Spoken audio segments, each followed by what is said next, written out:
the time. Plans that either come to naught or half a page of scribbled lines, hanging on in quiet desperation is the English way. The time is gone, the song is over. Thought I had something more to say.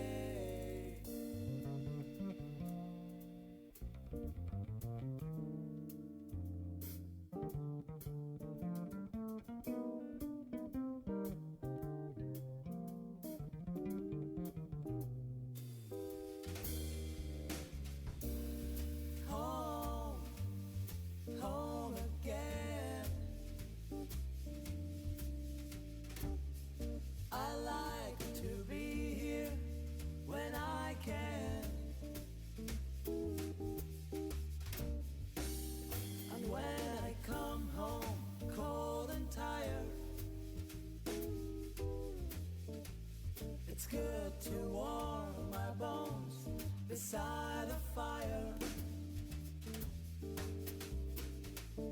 far away across the field, the tolling of the iron bell calls the faithful to their knees to hear the softly spoken magic spell.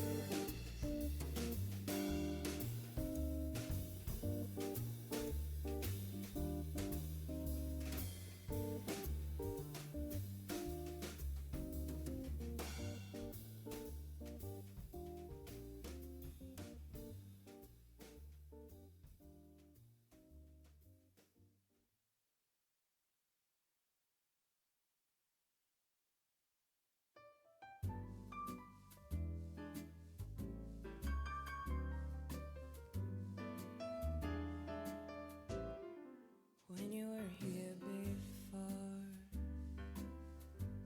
can look in the eye.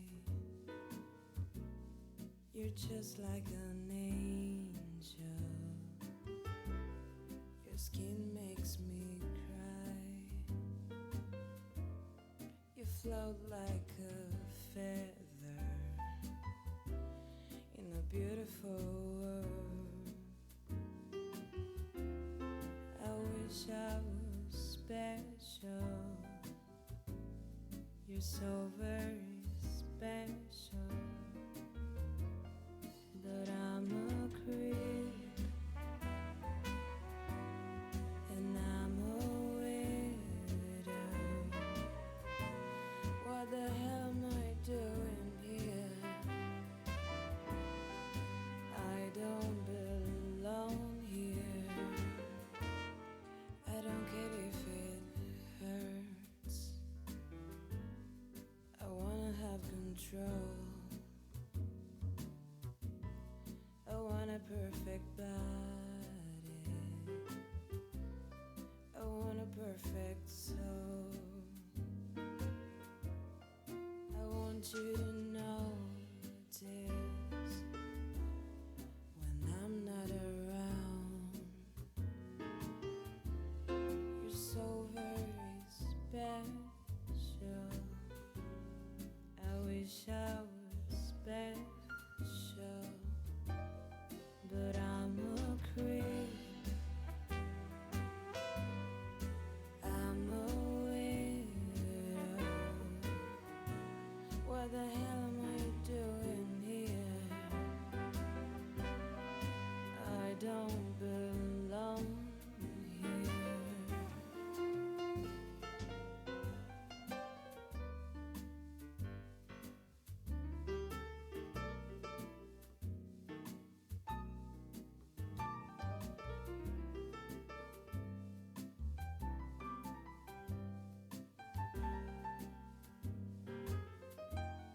Whatever makes you happy, whatever you want. You're so very special. I wish I was special, but I'm a creep.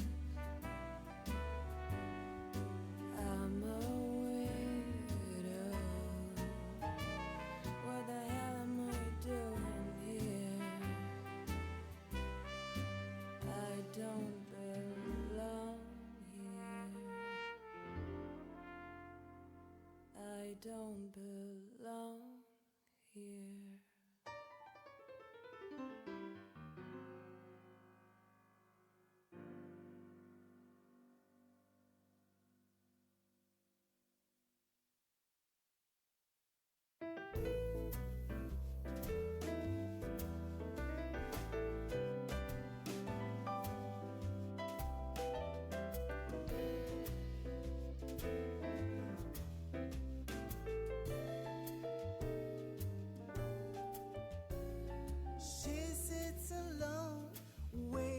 Suggestions. He's so nervous, avoiding all her questions. His lips are dry, her heart is gently pounding. Don't you just know exactly what they're thinking? If you want my body and you think I'm sexy, come on, sugar, let me know. If you really need me, just reach out and touch me. Come on, honey, tell me so, baby.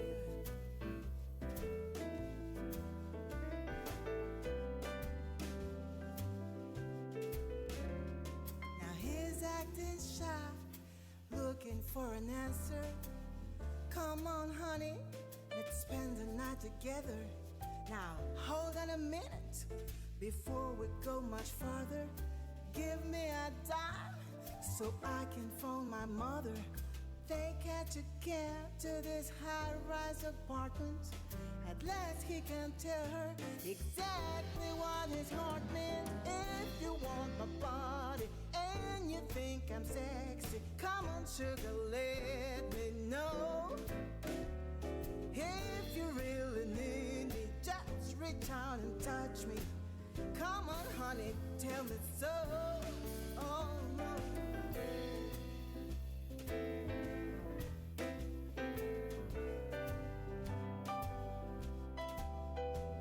His heart's beating like a drum, 'cause at last he's got his girl home. Come on, relax, baby, and now we are alone. Oh,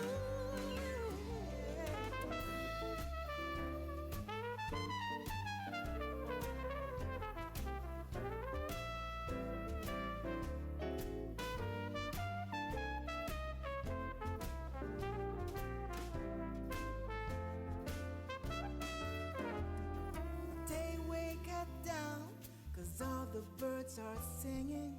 Two total strangers, but that ain't what they're thinking.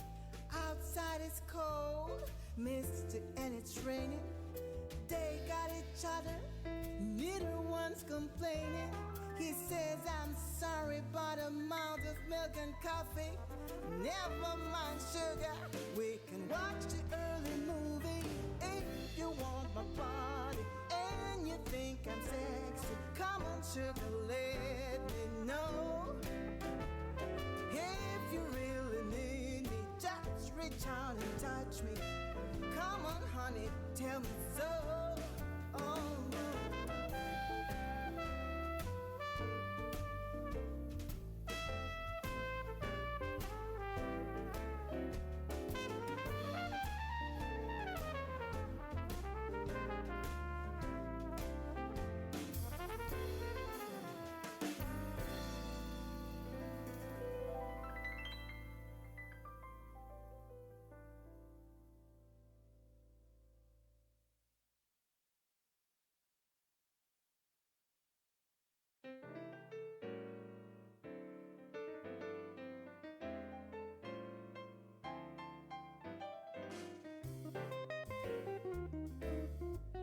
I get up,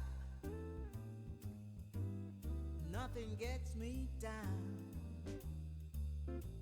You got it that I've seen the darkest around, and I know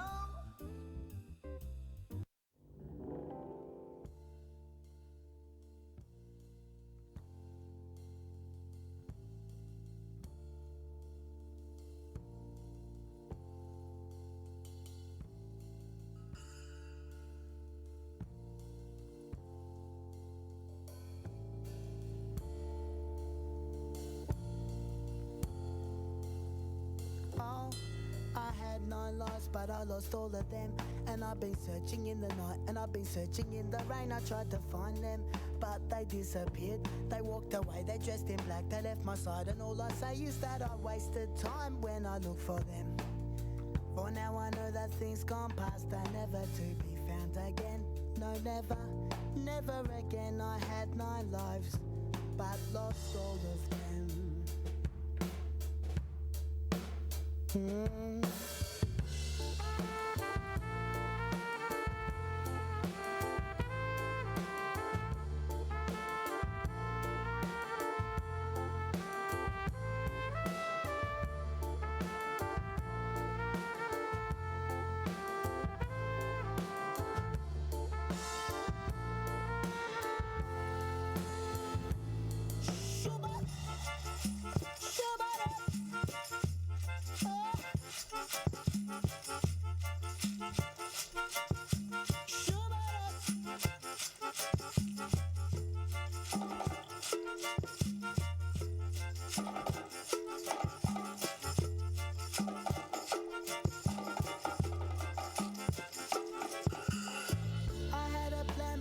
Finished it, and I've been searching for the thought, and I've been searching in a haze. I try all days to remember it, but now the blueprint in my mind has gone. My mind forgot the color of direction, and my eyes, they see the hands that could have built, that could have constructed the empire in my mind. The empire I'll never find. I had a plan, but that was where it ended.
Nothing gets me down.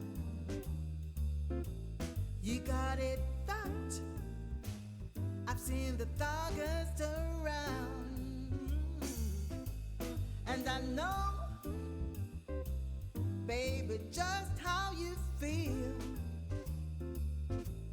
You got to roll with the punches to get to what's real. Oh, can't you see me standing here? I've got my back against the record machine. I ain't the worst that you've seen. Oh, can't you see what I mean? Might as well jump. Might as well jump. Go ahead, jump. Go ahead, jump. Who said that? Baby, how you been? You say you don't know, you won't know until you begin. Well, can't you see me standing here? I've got my back against the record machine. I ain't the worst that you've seen. Oh, can't you see what I mean? Might as well jump. Go ahead, jump. Might as well jump. Go ahead, jump. Woo-hoo.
Sometimes I feel I've got you. Run away, I've got you. Hola, buenos dias, good morning, and welcome to the playground stage at South Summit 2019, the best South Summit ever. My name is Oisín Lunny. I'm Professor of UX-Driven Business at Barcelona Technology School. As some of you may detect, I am not actually from Spain originally. I am in fact from Dublin, Ireland. It is such a pleasure to be here. I recently relocated from the UK to Spain, and now I live outside of Barcelona. I'm very happy, and thank you, Spain, for the warm welcome. Actually, I emceed here last year, and on the back of South Summit, I got a speaker contract with the same agency who represents people like Richard Branson and Al Gore. So South Summit is a conference that's very dear to my heart, and I'm very grateful for the opportunity to be here again. I do a few other things aside from teaching at Barcelona Technology School. I'm a senior contributor to Forbes. I write about media, music, and mobile. I'm also the music editor of Phoenix magazine, which is a London-based fashion magazine. Go figure. I know nothing about fashion, but don't tell them.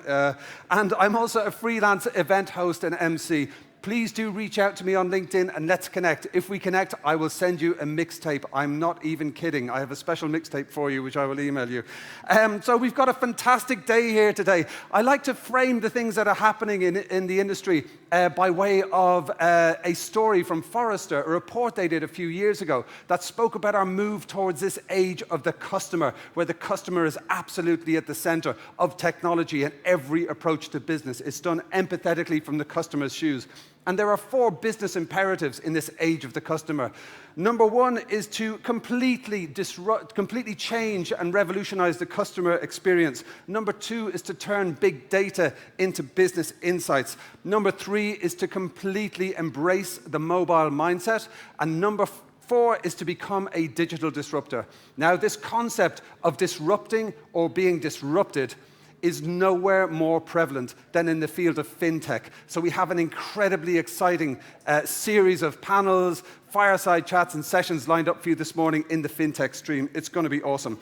And as an Irishman, it gives me a great deal of pleasure to introduce our next speakers. They are 2 incredible companies, absolutely incredible. One of them is actually the most valuable startup on the planet today.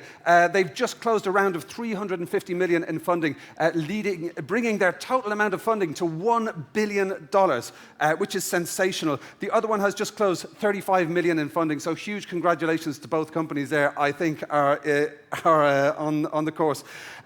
So we're going to talk about going global, the importance of going global. Going global is actually vital, but it really isn't easy. And our next 2 speakers are here to share their experiences and their advice about going global with you. So I know it's first thing in the morning. We might just have got up. We might need some more coffee. But I want you to give them a huge, huge round of applause when they walk on stage, if you could. And we should be doing this all day. Ladies and gentlemen, for our first fireside chat at the FinTech stage today, please welcome to the stage Borja Santos from Stripe and Ignacio Bachiller from Fiverr. Please, a huge round of applause. Yes, awesome.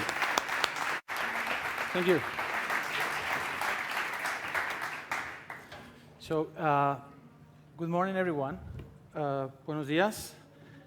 I guess for the ones that you haven't heard about Stripe or haven't heard from us, let me tell you what Stripe is. Stripe is a platform that provides payments for companies around the world. We actually support companies like Airbnb, Spotify, Uber, or Amazon. And we provide payments, and there is one guy here that is sitting with us, which I would love to talk to. His name is Nacho, and he's the CEO of Fiverr. So why don't you tell us a little bit about what you guys do? Sure. Well, first of all, it's a pleasure to be here. So people spend money basically on 3 things: housing, transport, and having fun. We help on the having fun part. So we have 3 main parts that we cover. We have a discovery marketplace called Fiverr, where people come to see what to do in their city, cover all sorts of experiences. We have media, which some of you may know, Madrid Secreto, Secret London, Secret NYC, where we're reaching over 12 million people per week, and we use that to amplify what our marketplace, what kind of experiences our marketplace has. And then also, recently, we've started creating what we call Fiverr Originals, where similar to Netflix, we're having a similar approach where we're using data from our marketplace to create new experiences to transform the entertainment landscape in the cities we're in. So yeah, that's Fever in a So nutshell. who actually haven't heard about La Casa de Papel escape room, right? Yeah, That was true. a great success, and these guys were actually behind that. So today we want to talk about going global. Today we want to talk a little bit about the challenges of building an international business. We started 8 years ago in San Francisco. Today we're in 35 countries.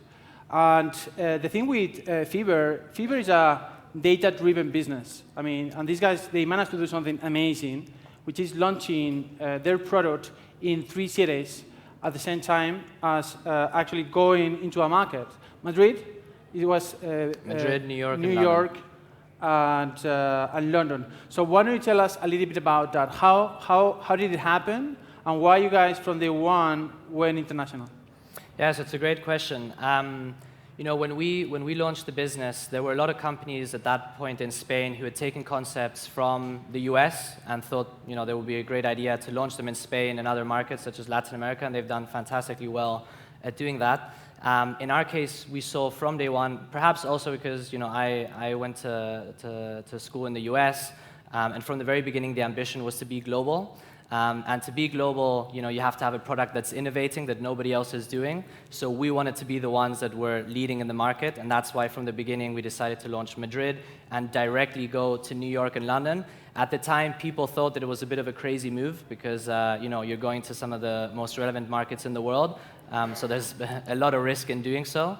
But we also thought, of course, that if we prove that we can be the leaders in those markets, you know, it'll open doors to international financiers, venture capitals, and also make sure that we're first to market in some of the top markets in the world. So yeah, so that was the thought process. Of course, we strongly believed also that Madrid could be our hub for operations and technology. There's tremendously good talent here in Spain.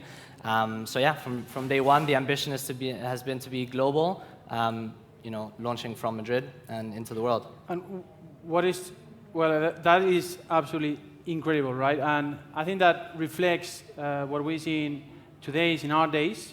Today, 70% of the startups actually tend to go international. After 2 years. It took 25 years to Inditex to open first store outside Spain. So that's clearly a change that we are seeing. What is next for you? So the idea, I mean, we, as they mentioned when we were introduced, so we recently raised a $35 million round led by Rakuten, which, you know, they've got great expertise in helping companies become unicorns, so hopefully we'll be at your stage someday. I'm sure. Yeah, the idea is to continue growing. You know, we're going to be mostly focusing on the US and Europe, launching, you know, new markets every few months. Right now, we're in the process of opening Chicago and Barcelona, which surprisingly we hadn't opened yet. So, yeah, yeah, the idea is to continue growing, investing in technology, and especially growing the Fever Originals part of the business, which has been doing tremendously well. Yeah, let's talk a little bit about. I mean, for the entrepreneurs in the room, I think it'd be interesting to understand how do you keep the processes. I mean, going international from early days. How do you build that company, and how do you keep the culture also on those different offices, right? Coming from Madrid?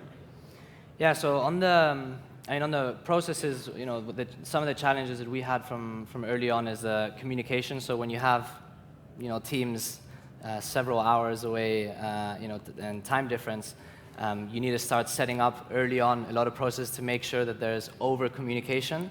Because if not, you can have people or teams that feel like they're in silos. So when we had the New York office, we only had at the beginning 3-4 people, but the role they were playing was extremely important. So, yeah. Well, there was a lot of myself traveling there, and I still do that. I still travel all over the place.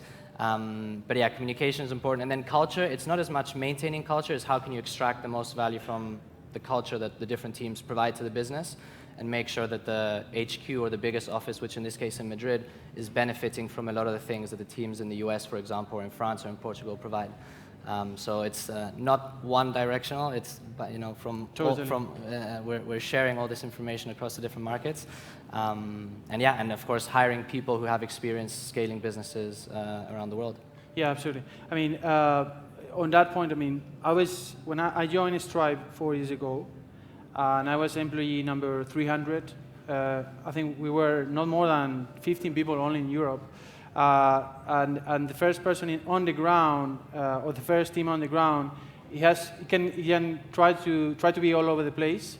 And that is actually driven mostly by the localization of the go-to-market, right?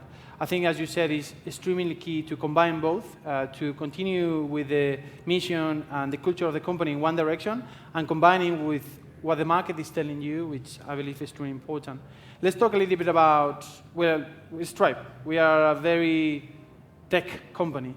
So why don't you tell us a little bit about your technology? So what technology you guys use today, which is helping you to scale?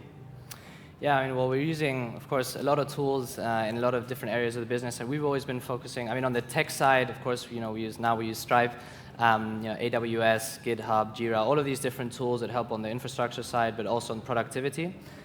Similar on, for marketing automation, of course, we're spending a lot of money on marketing every month across a lot of different platforms, and it can often be a challenge there's a lot of overhead if you're not using the right tools. So there we're using Space Boost, Smartly, all sorts of different tools to help on the optimization component. Because of course we need to build a scalable business where the more you grow, you don't need to proportionally grow the team or the resources. So yeah, absolutely. I mean, one of the reasons I think because of companies going international is how the barriers has been going down. I mean, how companies like you mentioned AWS, right? Amazon Web Service have solved an amazing problem, right? Which had to be solved. I think Google solved an amazing problem that had to be solved, right? Advertisement. I think in that line, I mean, companies like Stripe, we are eliminating barriers for companies to sell internationally from early days, which is fantastic. And on that technology, I mean, what has been, how do you, as a CEO of a company, many entrepreneurs in the room, as I said, how do you use your time? How do you split your day? How much do you use for what? And what is really taking your time these days? So removing flights, which I take a lot of. So I usually, I'm usually spending a few days in Madrid, a few days in London, and then one day in Paris, Lisbon, or Barcelona, or any other markets per week. Then I'm going to the US every 3-4 weeks as well. So there's a lot of travel. Unfortunately, there's not much technology to help on the flights component, aside from the booking. Not today. But yeah, I mean, I spend a lot of time hiring. Every time that we're thinking about how we can go global, the key component there is how do you build layers of management to help scale. And I'm sure, in Stripe you've gone through similar challenges, and I think people sometimes underestimate the importance of how much time it takes to hire the right people. Absolutely. And actually there's a lot of old school. I'm still reaching out to like dozens of people on LinkedIn every week. Me you personally, do that? yes. Really? I'm still doing that a lot. And then of course using recruiters and so on. But yeah, I spend a lot of time hiring. I spend a lot of time on the business side. So there's a lot of now that we've got more markets, we can establish global relationships with global players. So we're working with a lot of IP owners as a result of the escape room of La Casa de Papel we did here in Madrid, which is tremendously successful. And that's now launching in Barcelona and in other cities as well. There's a lot of big players that you can only have access to if you're in multiple cities and you're relevant and you show that you can scale. So we're at a point now where we've proven that, and I'm spending a lot of time, closing a lot of those agreements together with my team. And then on the operational side, there's a lot of decisions that need to be made on a daily basis. But yeah, a little bit all over the place. And product, of course, we're a product that's innovating. We don't really have anyone to copy. So there's a lot of time spent in product committees thinking about what's the next thing, how can we build the best discovery platform, how can we become essentially the Netflix of experiences, with of course all the differences that there are between streaming and entertainment. But we want to be the go-to platform for entertainment discovery, and for that, entertainment, as we know, is not a very obvious consumption. There's a lot of convincing that is necessary. It's not just I'm hungry, I order food, or I need to go from point A to point B, and I order a cab. Entertainment, there's a lot of factors that play in. And so from a product perspective or from a marketing perspective, there's a lot of strategic decisions that need to be made and a lot of innovation. Totally. No, I mean, and once again, you are a company very data-driven, and I personally think that is great. Tell us a little bit about how do you translate demand into a real product? So you mean how we use the... How do you use your data to analyze what are the trends, what is people expecting from you? what demand do I have where, and how do you actually move that into a real product? Yeah. So the beauty of our product is that people are coming without knowing what they want to do. So people come to us for inspiration. Of course, it means that you need to build a consumer product that is very complete and very easy to use and very aspirational. But it also means that the data that you can obtain from those customers is really rich. So people coming to Fever not knowing what they want to do, they are interacting with a lot of different content, and that means that we can have in real time data on what trends there are in the marketplace, what sort of experiences are working, what ingredients an experience needs to be successful in a certain category. And we can use that data for three things mainly. One, to improve the recommendation, so every user has a personalized recommendation on their feed. So you and I will see different experiences on the app, and that's of course something that requires a lot of data processing. Then we also use that data to understand what stories to create on our media. So the reason why across every single city we own the largest local media for entertainment is not because we have a humongous editorial workforce. In fact, it's very small, very talented, but very small. But it's because they are working together with our engineers to actually understand what trends there are and what stories are actually going to generate engagement. And then lastly, we're using data to understand what new experiences we can create that are not currently there. So right now, a lot of people are creating experiences with a tunnel vision of what the experience that they have in their category. We have that bird's eye view of what's going on, so we can understand where there are gaps in supply, and we can help create that new supply and help create data-driven experiences and get amazing case studies like La Casa Papel Escape Room, or another one that we have right now is an Alice in Wonderland immersive cocktail experience, which has had over 20,000 people go in the US and already over 10,000 people go in London in only a few months. So. Great. That only with 300 people, right? In the company? Yeah. 200. 200 people? Okay. By the way, you guys are recruiting, I know. Yeah. What are the profiles that you guys normally are going after these days? Yeah, I mean, I think we've always got a ton of open positions across all the departments. I mean, right now, with the launching of new markets, the scaling of the originals, there's a lot of senior operations roles that we're searching for. Business development, that as I mentioned before, I'm spending a lot of time closing global agreements. So we're looking for people who can help with that. And then, I mean, tech is always one where, fortunately, in Madrid, we're able to take in a lot of talent because, we're innovating, for an engineer to be innovating from Madrid on a product that's having global impact is something that's very appealing. But of course, it's always great to bring on people from other countries or other markets who have had experience, for example, in the Bay Area or in Germany and so on, and who can bring a lot of expertise. So, we just hired a few product people, one senior product director from Booking.com, another from Delivery Hero, and it's also they bring a lot to the culture. These companies processes right. And a lot of ways of looking at things, how to think. Some are more data driven, some are more creative. But yeah, there's hiring across the board. We've got almost 5 to 10 people starting every week over the last months. Great.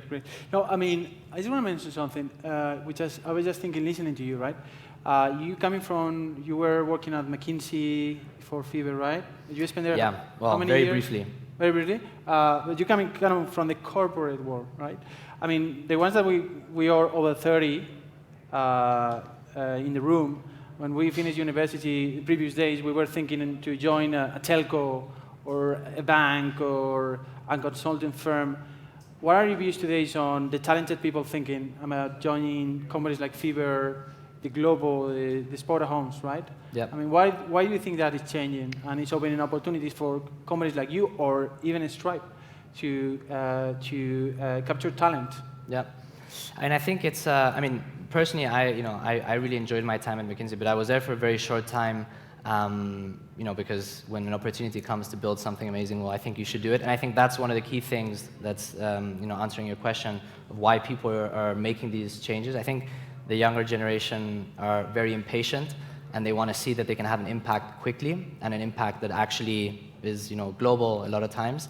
Corporates, I still think, when I hire, I still value people who have had relevant experience in corporates. I think there's a lot of good things Absolutely. That they provide, a lot of good processes, a hard-working culture. I do think it provides a lot of value, but the reason why I think people are open to changing earlier on in their careers and they're not doing 20 years in a corporate is because they want to do new things that drive impact. And of course there's a big culture component as well that startups have developed a pretty cool culture and a very rewarding and meritocratical culture as well, where it's not just 2 years plus 2 years plus 2 years. At Fever, you can be there for a year and you can have been promoted 3 times. I love that. So That's great. It's great. It's about how technology are helping vertical decentralize and opening opportunities as well, and that helps CEOs like Nacho to kind of capture talent, as I said. We got 1 minute, bit more left. One question about Stripe. We've been working together. There's reason why we're doing that. International fraud control, all those things.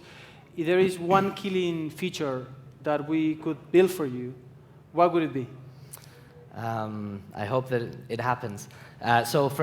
Fever, the customer journey doesn't stop once you buy the experience. So once you discover and buy the experience, people then go to the venues and continue having an awesome time.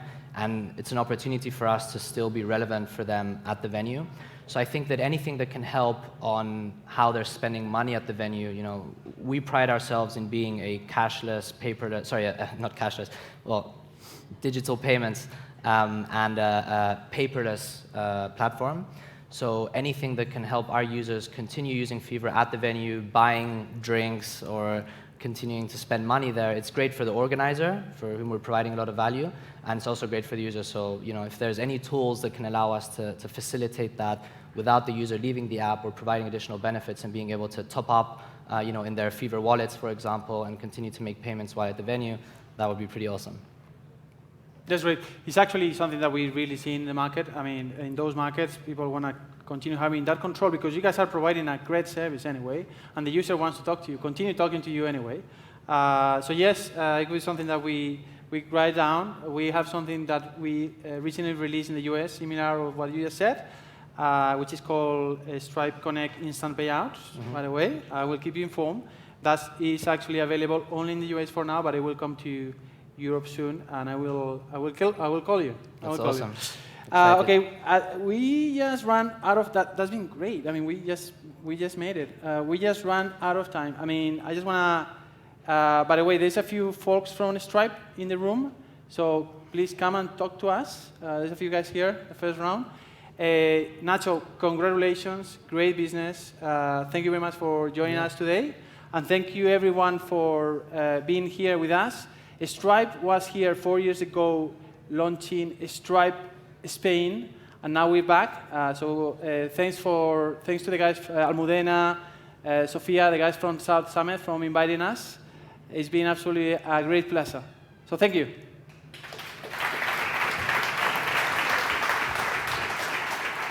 Thank you so much, Borja and Ignacio. That was such a wonderful, wonderful way to open up day one at the fintech, the financial topic here at the playground stage. So if you're standing at the back, please feel free to come forward. There are plenty of seats down here. Make yourselves comfortable. We're going to do a quick change around. That was a wonderful fireside chat. Some great insights there about becoming a global brand. How do you scale up your opportunity without scaling up your overheads? An absolute masterclass there from the world's most valuable startup and the Netflix of experiences. Absolutely fantastic. So it gives me a great deal of pleasure to move on to our next exciting panel. It's all about what are the best business opportunities in the fintech space. A fantastically important panel. So ladies and gentlemen, please welcome to the stage another first thing in the morning. Big round of applause for your moderator, Alfonso de Leon from IE Business School. Thank you.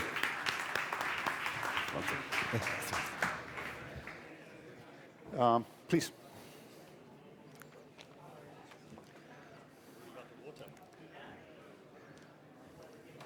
And just, please, we can mix it up. I don't care, okay.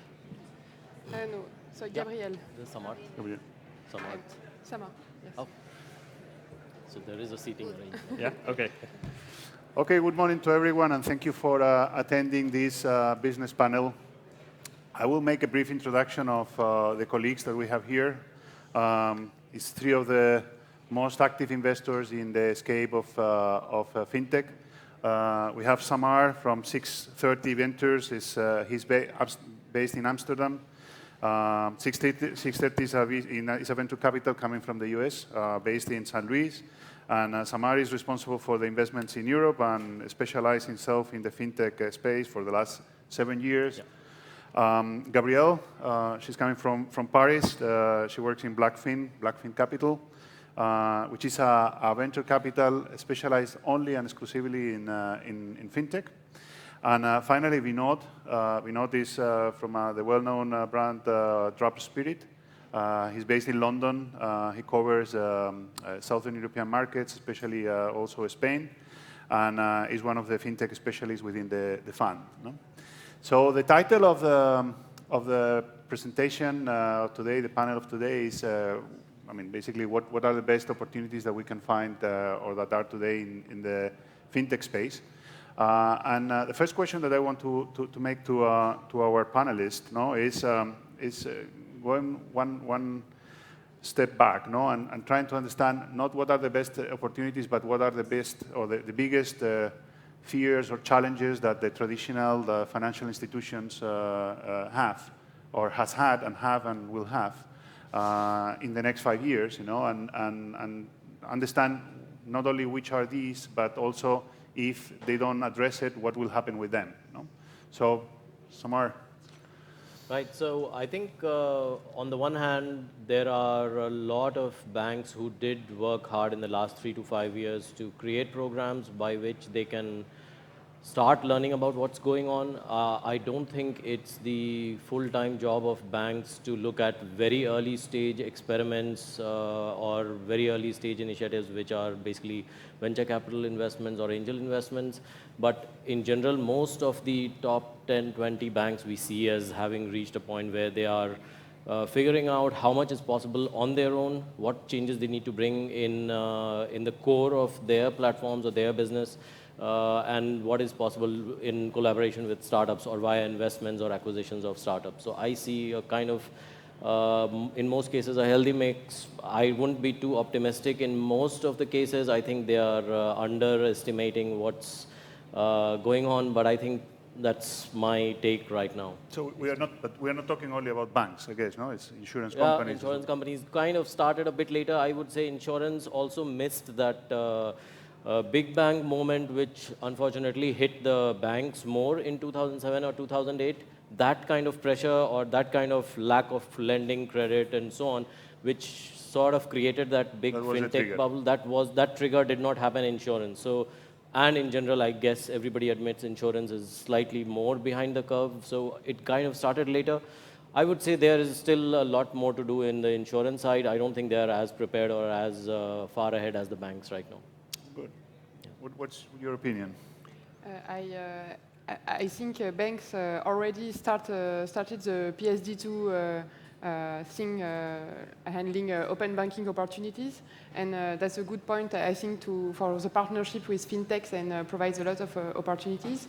And I think the big pain points maybe for banks, insurer, or wealth manager, or any financial services player is mostly in the relationship with the customer, the end user.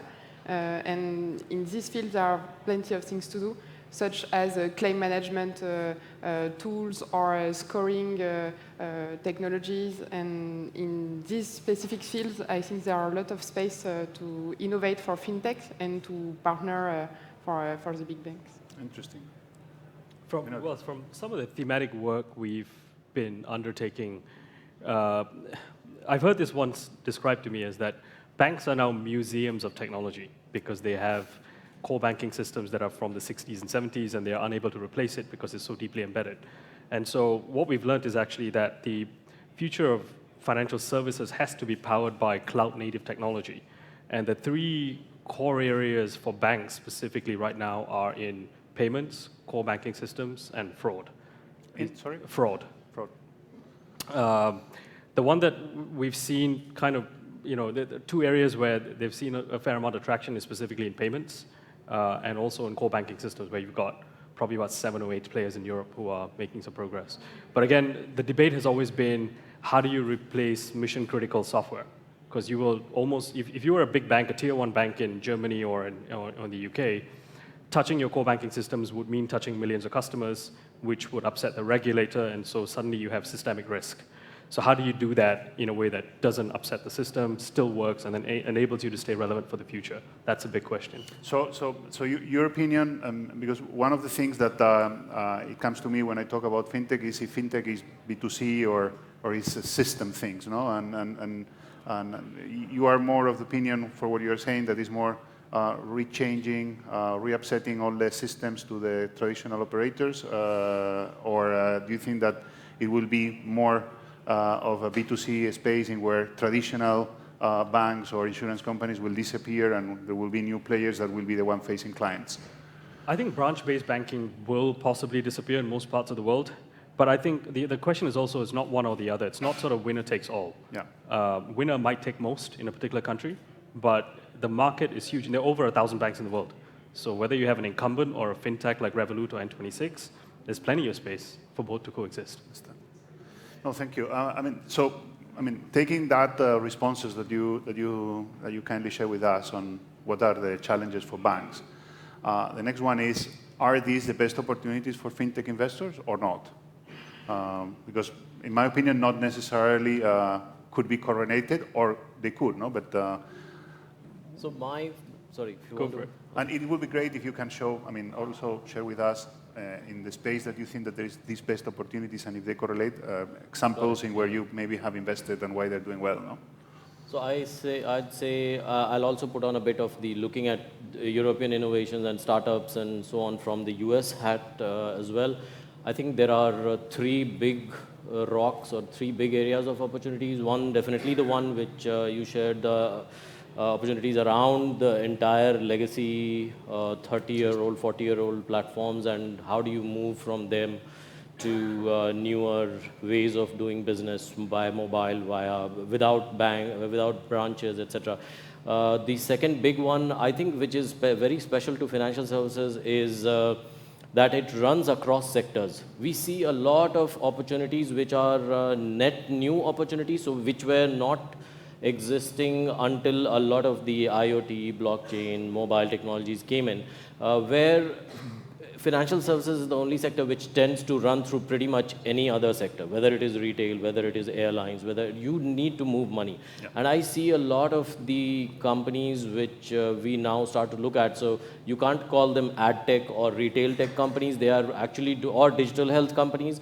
They, let's say, provide digital health, but they actually depend on health insurers for their business model. So is that a fintech for us or an insurtech for us? It is, of course, because it's kind of flowing through the financial services system. So I see that second opportunity, the second big rock. And the third one, I think, again, from the US angle, there are a lot of trends which are very Europe specific. Some of them right now look like a pain, but some of them are the likes of regulatory restrictions around privacy or GDPR, open banking, which was again very consumer facing but not so good for the banks themselves. All of these are things which are happening in Europe first, but where US and the rest of the world are watching, because that's the way to go for a lot of them. And I think a lot of the banks or startups do not realize that what they work on now could become later the global standard or kind of move to the rest of the world. So we see that third part as also a big opportunity where regulation and market conditions or the way the European Union thinks is driving innovations in a way which could become state-of-the-art later. And free commercial spot for which are the ones that you are most successful in? Right, so the first thing is, I think the first one, the best one. Yeah, let's look at the second one, probably the one around interface between sectors. So there's a company called Sonect. We invested in last year. It's basically using retail. If some of you know Nick Comnical, I think it's one of your investments as well. So it's kind of trying to create a model where all retail kiosks can be turned into virtual ATMs. So you go with your mobile app of Sonect and you're able to withdraw or deposit cash in any retail outlet. So it's at once addressing the pain of banks who want to do away with ATMs as far as possible, and for retailers offering a very good way of saving cash handling costs. They don't want to keep money in their vault in the branches. They just want to serve their customers, and provides then the data to banks as well. So yeah, thank you. That's it. Gabriel. Yes, I think all of this bring different trends of opportunities. For example, on the fraud sector, there are many things to do. As we have more and more payments and any kind of flows and data, more and more data, you can easily score or find new ways to detect fraud. And in this field, we invested into a company called Lijn, based in London. And Lijn works with Glovo, for example, and with many on-demand economy players or retailers. And they detect fraud within payments process. So, and the scores are very impressive because there are more and more fraud on these fields. So I think the data and AI enables all this field to grow. Yeah. And there are other opportunities, for example, in the we really like insurtech space. And for example, we invested into a parametric insurance solution called Descartes Underwriting. We did the seed round 1 year ago, or less than 1 year ago in France. And so basically, it's a solution based on weather-based data to trigger the claim management. So it's very powerful and helpful for the insurers to use this kind of broker and for this kind of new solutions in order to handle the new risks and to better manage the customer relationship at the end. And yes, we are very interested into the field of wealth management too. I think there are many things in Spain to watch in this field. Not only in B2C model, but in B2B2C model. We were talking about robo-advisor. Finices, for example, is a very good one, yeah?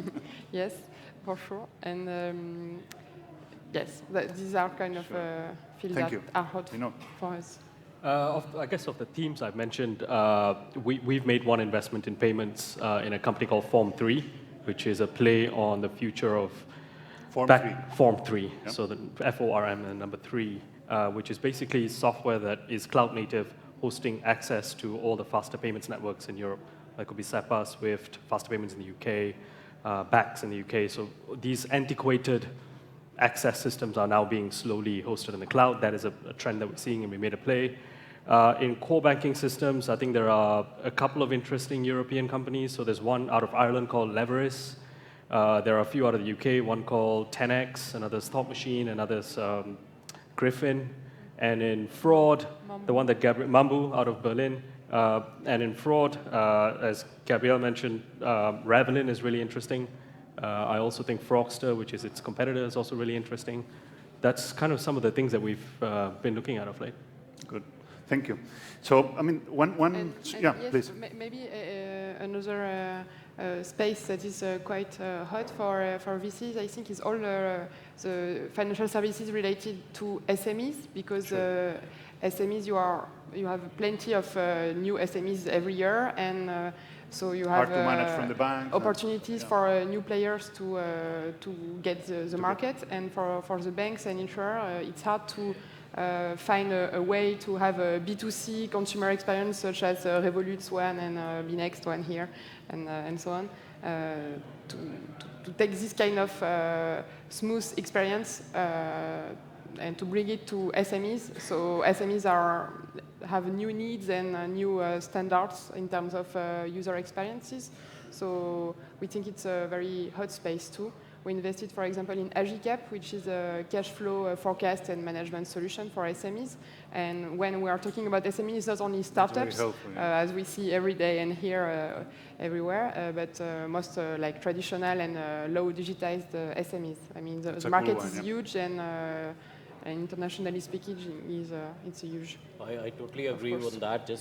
So I was running my own company for the 7 years. In the first 5 years, basically none of the banks, the usual Commerce Bank or Postbank and so on, would not even touch you until the first 5 years, no matter what your revenues are. And I think on the one hand, we talk about all the VC and the big funds which are getting raised, but there's so much bloodshed in that first 5 years of the startup or SME sector, that you, if you don't have solutions for either lending or for factoring, so many of them die just because invoices are not paid by big corporates. I think that's like a big opportunity. So thank you for your answers, and I tend to agree with most of these hot opportunities you raised. No? I have a final question. I'm a VC investor myself, so I know the answer. So I will not allow you to give those answers. No? And I know that every VC investor or every company that is looking for a VC investor, the first thing that they hear is that we VCs invest in teams, no? And in people. No? So people is not an answer that you can provide to this question. Yeah? Non-capital, because in my view, we're talking about fintech. So if there is a place in where we can find capital, it's in the financial sector. So I mean, yeah, we can raise, I don't know, 100 million, but Banco Santander in Spain have much more than 100 million. So that's not a competitive advantage, in my point of view, raising a lot of capital when you're competing against a bank. No? So if we exclude people and team, that we know is the most important thing for a second, no? But let's concentrate in fintech and capital. What do you think these fintech opportunities in where you are investing in need to be successful in a hard fight against Goliaths, no? Which are these museums, but they are museums or dinosaurs that you know, they are very powerful, and not only because of capital, because they are in a regulated environment, they have lobby capacity. So what do you envision these companies need to be successful? I'd say that, I mean, the next obvious answer is actually traction, but let's say we park traction. It is that if you are thinking about being in a certain space, that you understand the dynamics of that market. So the team and the money is all good, but if you don't understand the dynamics of how, say, for example, the back end of banking, that is a 2 to 3, maybe up to 4 years sales cycle. As a venture capitalist, can you really take the hit? You know, can you wait 4 years for them to burn cash to win that one big contract? But that's the nature of the game. That's how buying cycles work. So it's understanding the dynamics. And the second is understanding whether or not you're selling into a niche or you're selling into an uncapped blue ocean. And that's not obvious when you do the deal. And I will say that, you know, having done Form 3, it wasn't so obvious that the opportunity was that huge. But as it turns out, it is huge, bigger than we thought it was. Mm-hmm. So it's having that open mind of actually thinking about what might be possible. A lot of what happens at investment committees, at most VC funds, is there's debates, right? And so we tend to think about there'll be a group of people who will think about all the things that can go wrong, and that's their job. They have to play devil's advocate. But on the side where you're actually trying to do a deal, what you're trying to think about is what can go right and how can you make it go right? Because everything in the world can go wrong. Like the founder could get hit by a bus the next day, right? So it's thinking about these two things that I think enables you to make better decisions. Do you agree? Or what do you think? I would just add, given also, we fund, a lot of the companies we fund are from the angle of the business development, go-to-market strategy, and we focus a lot on that after the investment as well. Kind of were born also from that perspective in terms of helping with business development. I think most of these startups, whether B2C or B2B or B2B2C as the next one, they underestimate the opportunities around channel partnerships, around partnerships in general, and a lot of them have a kind of black and white view of, okay, this is the path, we have to make it as a B2C, but it doesn't work that way. I think a lot of them underestimate the potential of the correct partnerships at the right time. I mean, Revolut until day before yesterday was one big B2C disruptor, but they partner with Visa as well. I think all of the last few successes in fintech or even otherwise, I think a lot of the timely partnerships can be a very, very useful tool. And I think that's another thing which we look at. How do you go to market via partners? How do you go to decision makers which are different from the current crowded decision makers? How do you scale now in partnership with somebody and then decide 3 years later if it's becoming a competitive one, then pull it off, go ahead and do something else. But I think that is something which we look at. How are you planning to go to market? Because to that thing is, do you guys think it's more a question of brand or product? Because some people challenge that if it's a question of brand, because people want to deal with their finances with brands take a lot of time to be built, or And if it's a question of product, then you don't maybe monetize all the value. I think at any point in time, growth. In the first 5 to 7 years, I would go for growth. I don't think anybody is looking at a brand, and that's why I say there's so many examples of companies which started B2C but then realized B2B2C is a better model. You can scale better without fewer sales costs or marketing costs in particular. And I think it's always growth. Brand is fine. It's probably a good tactic, but yeah, we kind of tend to be more. How can you start making money earlier rather than how can you eat more venture capital money? That's our mindset. And in addition to that, I think people is very key. And as we invest, when you invest at seed stage, it's a big stake. And we are used to ask another question within the team when before investing is that do we want to be partner with this person for 10 years or no? Do we want to work together, and are we able to speak to each other, to understand each other, and to grow together? And I think sometimes you say, I'm not sure, I'm not confident with this person. I'm not sure he is a good CEO for such the ambition we share. Remember that I excluded people and capital. Yeah. So But I wanted to speak about that because I think it's a very important Sure, topic I totally agree. as we speak about seed stage and Series A stages. And about other criteria, we are looking at, of course, the product market fit and the traction you have, but everything has already been said. We are asking within the team to assess the opportunities. How could we help this company, and what are our strengths and their strengths, and could it be complementary? And for example, our networks of banks and insurers could match with them. Alfonso, I know you excluded the capital question, but I do think it's worth talking about, because the irony is that we have lots of entrepreneurs who are pitching VCs, and VCs are also competing to get into good companies. And so we sell the ultimate commodity, which is money, right? All of us here on stage have a fund, and we're investing out of that fund. The question is really what kind of money? And so the kind of capital matters. And every, like Blackfin is well known for fintech. Draper Esprit is a legacy from Silicon Valley, from Draper Fisher Jurvetson, and also we IPO'd the fund, so we're investing on balance sheet. Samarth has done lots of interesting deals. I think that story that the entrepreneur buys matters. Who do you want on your board? Why is this money different to another? Don't get me wrong. I totally agree, but I wanted to basically focus the answer on fintech, because I know what is required for a company to succeed on the basis, and what a VC can do for that company, which is what you are saying, But what I experienced myself, on the VC space, on the fintech space, is that having all these things on the table, which is a must, it's a more challenging environment than competing in clothing, or in industries that are not as big or as regulated, as intensive in capital from the traditional people to be disrupted, and that requires, in my point of view,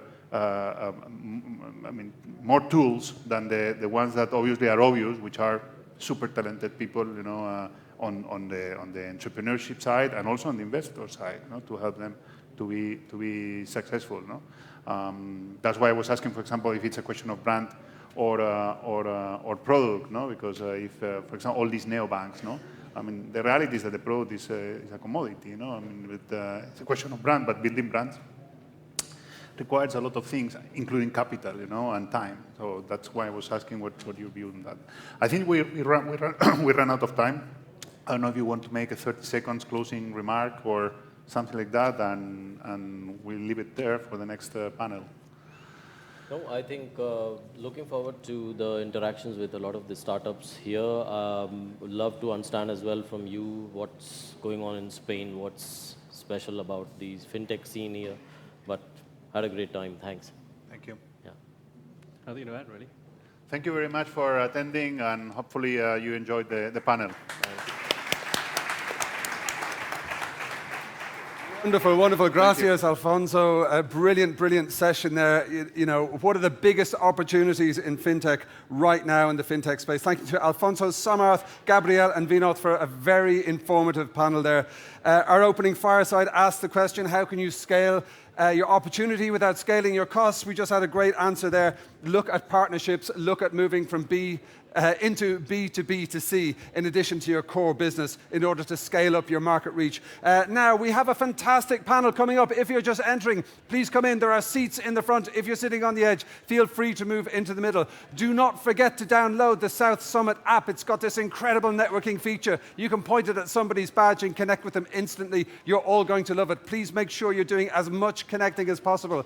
ABC, always be connecting. Okay, we're going to move on to our next panel. It's all about what will the banking of tomorrow look like? And our moderator joins us from TSB Bank, which is actually part of the Sabadell Group, who are very generous sponsors of South Summit. We're really delighted to have him join us on stage. Please give a huge round of applause to your moderator for the next panel, Paul Navarro.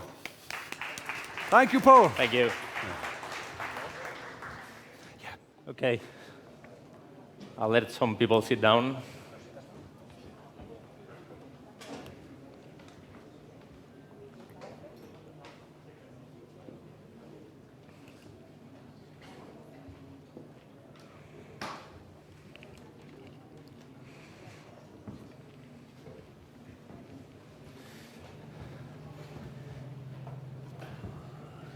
Good morning, everyone. So thanks for joining us this morning. I think that we are in a very exciting panel because I think that we are going to be talking about what banking will look like in the future. That probably it's something that some of the guys in this table are designing today because we are the ones that we end up designing the future and decide how things will look like tomorrow. No? So the things we want to discuss today is from completely different angles and companies. Is a little bit of discussion about what banking will be in, I don't know, something like 5 years, and we'll have like different opinions and views about this. No?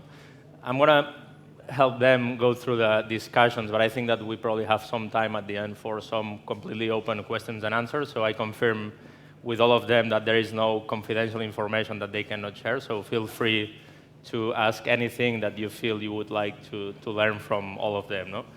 I'm going to start with a brief of introduction of each of them, and I think that you probably know better than me some of the companies that they are representing today, but I'm going to be just introducing them and helping you understand what they do. So on one side, we have Mateo Concas. He's the co-founder and CMO of Penta. For the ones that don't know Penta was launched a year and a half ago, probably, in Germany.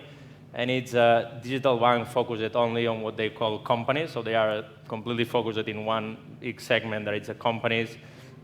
And they're trying to bring a completely different proposition for this space. They are currently in Germany only, but opening shortly in Italy. So I'm sure that we are going to be listening about them a lot in the coming months.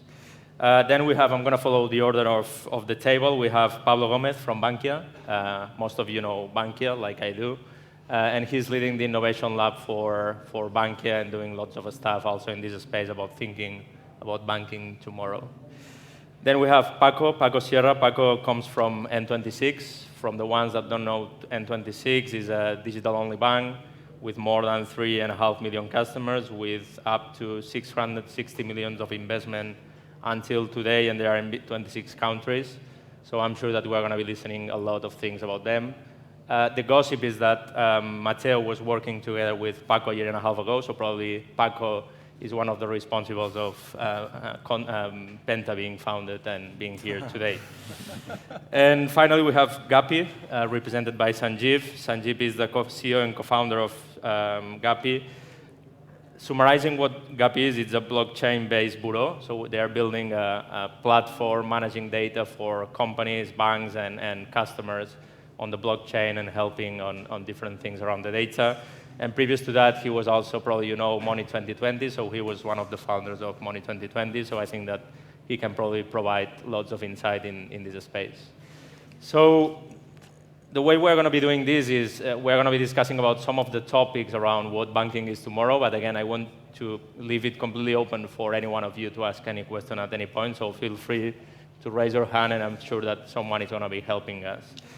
So we'll start with, I think that when we think about banking tomorrow and financial services, for me the most important thing is thinking about the customer, because at the end of the day, we work every day to make sure that we are relevant and we are delivering what our customers are expecting. So I think for me the first question for all of them, and we're going to be doing this one by one, is what do you think are the customer expectations of today, what you are seeing in your space, probably in the company's space or retail, and how you see those customer expectations evolving in the next 2-3 years and what that means for you, no? So I'll leave with Matteo to start. Yeah. Thank you. Good morning, everyone. So we'll talk about customers' needs from company's point of view. So we are talking about small, medium enterprises between 2 to 100 employees. So not talking about freelancers. So the difference here is that there are complexities in managing a team, what we call a team, not just employees. It's very common that now entrepreneurs, they want to also empower their employees, and they need also from banking solutions those services that can really enhance the collaboration between the team and the empowerment. How to do that? Through technology and digitalization.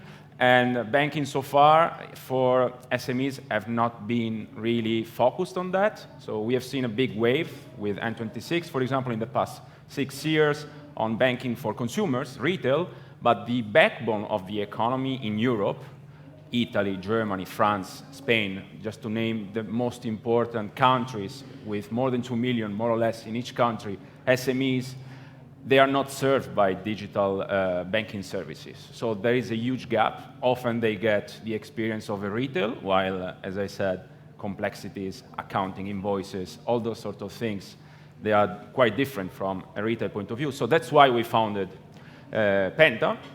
We offer these services to them.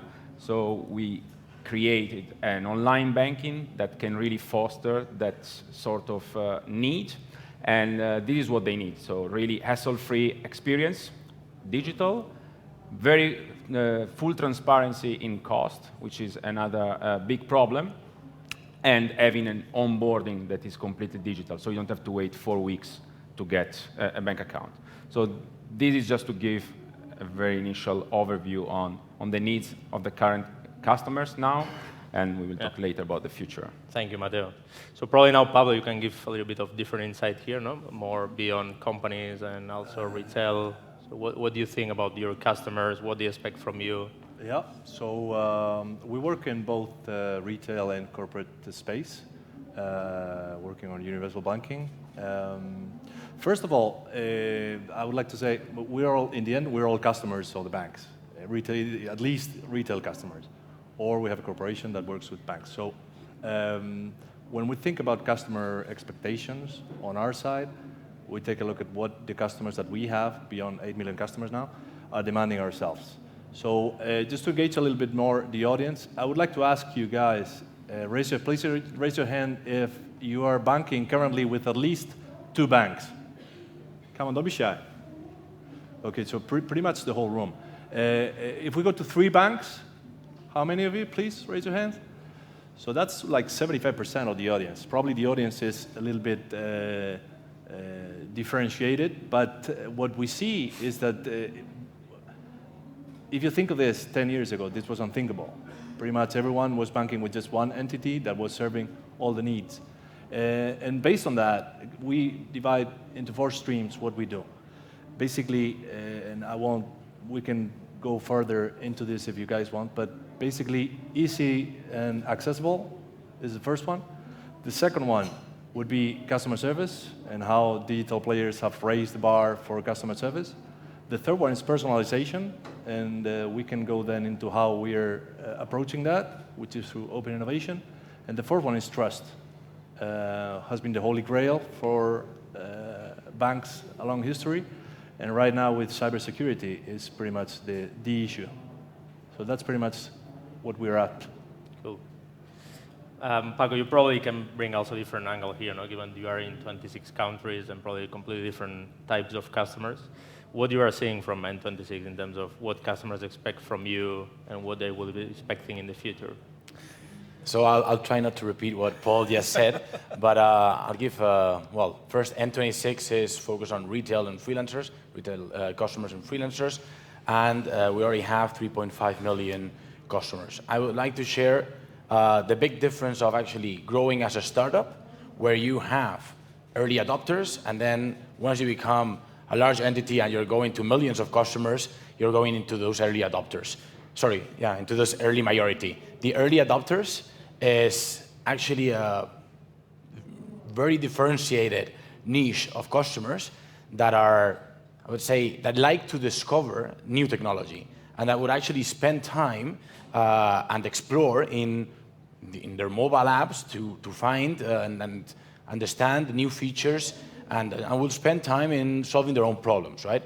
When we talk about the early majority, that's completely different. The early majority is willing to actually try new things, but they want something that's easy, fast, and very transparent, right? And if it fails once, they're not going to try it again. They're not going to find their way through, right? So we need to understand that when we're looking at customers' expectations is what Paul mentioned. It's easy, it's simple, it's fast, but most importantly is that it does not fail, right? It has that trust component.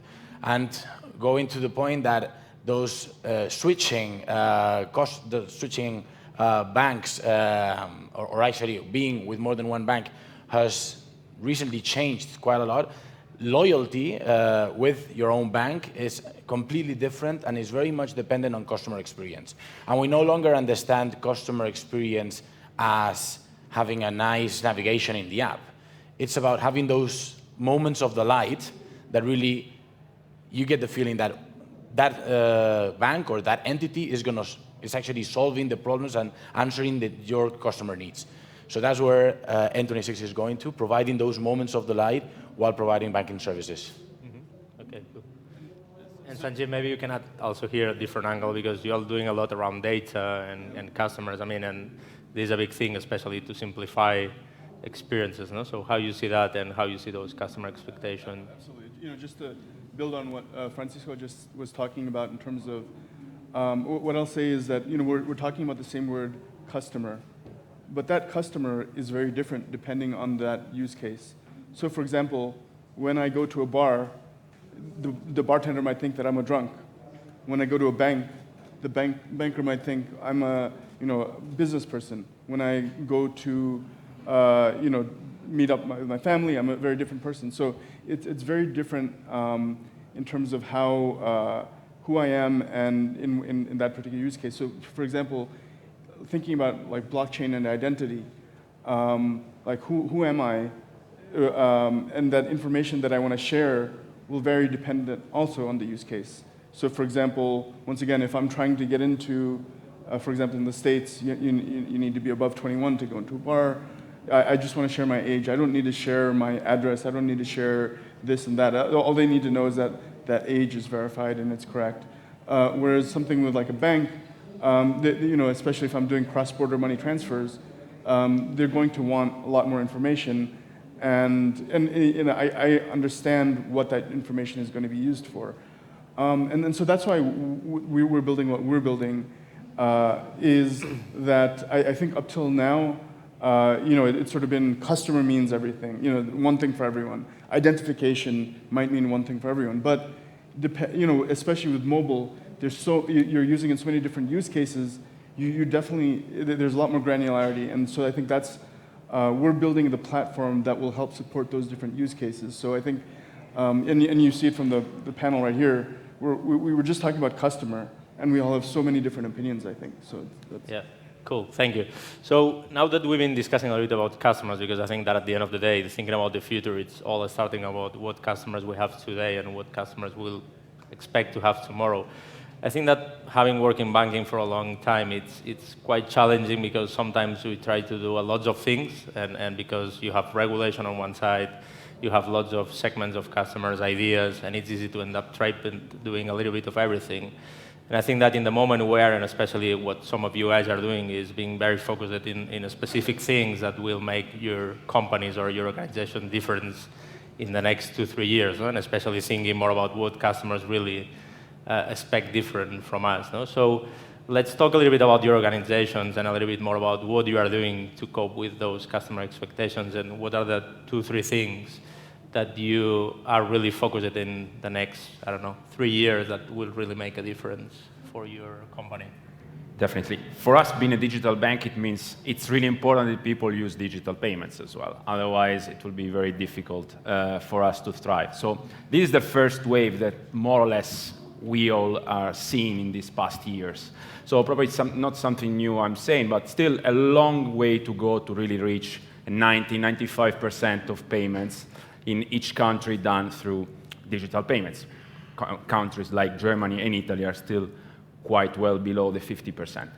So we are really focusing on that. The second one that maybe it's a bit less known, and it's very important for companies and small, medium businesses, is the electronic invoicing. So you always have to look around, this is more an advice to the startuppers out there, at the external changes that are happening in a more macro environment that can enhance your value proposition. So electronic invoices, it's a standard that is going to be deployed in the next years that will basically allow companies to really trace from an electronic point of view, not a PDF. It's really talking about a coded invoices that goes to the government and then gets sent to the client. And so what's happening is the digital transformation. So it really will make it much easier to really see all the different transactions, see how much VAT you have to pay, taxes, and guess what? If you start integrating this into the online banking, you can start making all sorts of things using data. Cash flow prediction, do you need lending? Look, this client always pays 3-month delay. So that is the way to go to really solve these problems that if you ask a person now, they will say it's impossible. No, it's actually possible. In Italy, it's one of the first countries that launched the electronic invoicing this January. It was seen a bit more like people were a bit concerned, but after 6 months of assessment, now it's fully integrated in the economy. And just to give you a data point, this year, the Italian state is expecting 4 billion more in VAT taxes because of these transactions that before they were done on the black market. And so this big push of the Italian state on that, we already see the results. And that's just to give you a data point on the power of the shift of the digitalization in everyday life so that you can really make the most out of it. So this is where we want to go. Thank you, Matteo. Pablo, what about you? What are the things you can share with us? Well, based on the streams that I told before, very aligned with what Matteo is saying, and pretty much to adjust to the customer and what he's demanding from us, we're heavily investing in lots of things, right? To be specific on one thing, I would say on the personalization of services, in our case, we have a wider range of services. Historically, that's something that the banks have done themselves. I myself personally come from different industries, and that's not the same way in certain industries. If we look, for example, I used to work on the telco industry, and for example, I remind, speaking about personalization of services, when GPRS, I don't know if the audience reminds of that, was coming to the market and how customers were going to be using data services for the day-to-day use.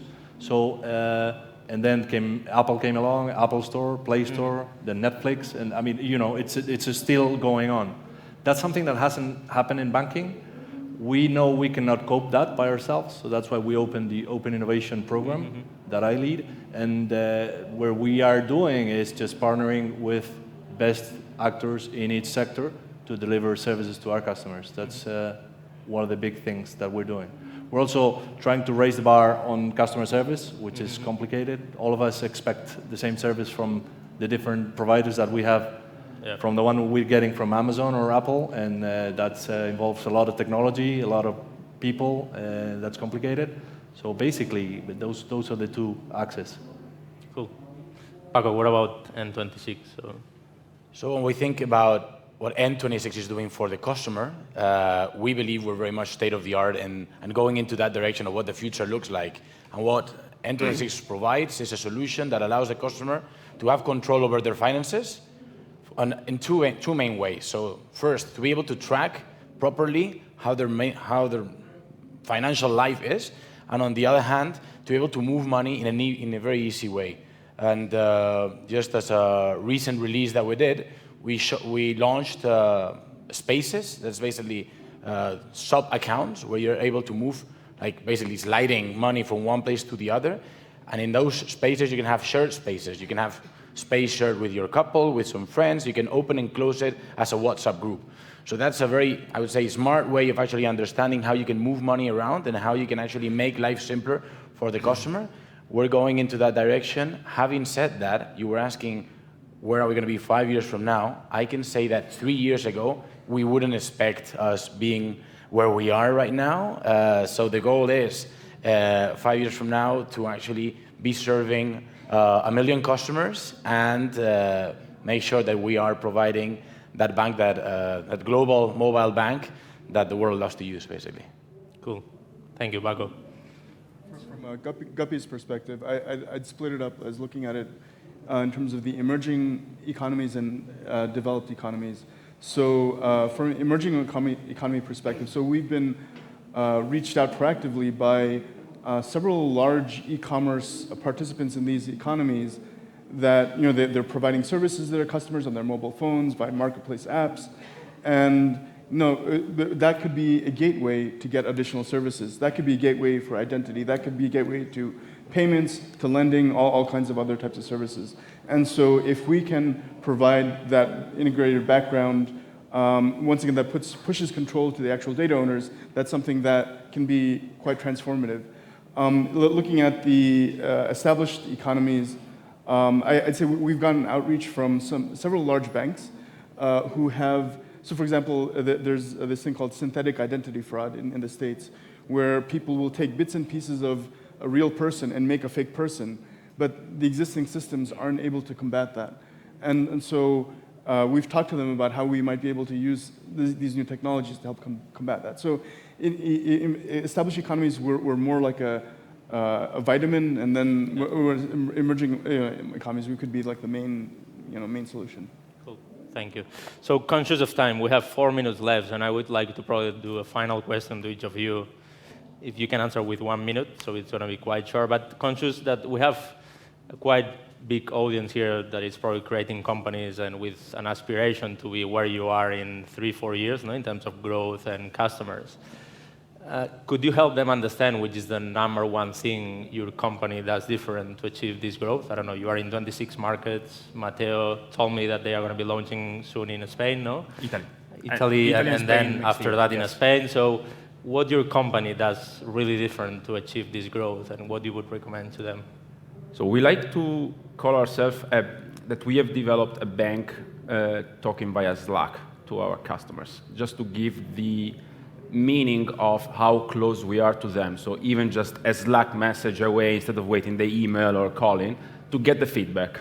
So that's how we do things, really being close to our customers. It took us to start and really launch in Italy and get 10,000 customers and latest round of 8 million. So we see that we have reached the value proposition we wanted. We are really close to them. So in Italy, we have 15 people, and we'll be as close to them as possible, even via Slack, so that we really understand them and we localize the product for each market. That's key in Europe. Europe is not one country. Every country is different ways of providing financial services and regulation. So that's the key on the way we will do things. Cool. Thank you, Pablo, and thanks for being open here. We are not in 26 countries. We just work here in Spain. Our main aim is being the preferred bank for our customers, which is pretty basic. And on that side, what we really want to do, and that's what we're pushing, is having the best solutions for our customers, whether they come from outside or not.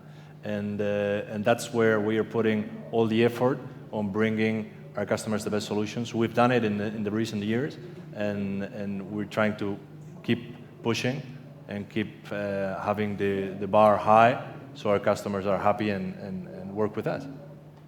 Cool. Paco, what about you? One thing you do different? One thing that we do different is definitely continued innovation at a state-of-the-art speed, I would say. So innovation is increasingly going faster in every aspect, and we need to keep that pace, and we need to make sure that even if other players, larger players, launch something, you can have innovation internally, but also externally, and you need to be able to adapt to that innovation, right? So we need to also adapt to the countries, as Matteo was saying. We need to make sure that we adapt to all the changes that are happening. And very large and traditional institutions that don't have that flexibility to actually make those changes as they happen in the market, they will basically lag behind. And I think that's where we are actually winning in the market right now, and where we expect to continue. We expect to continue that path. Cool.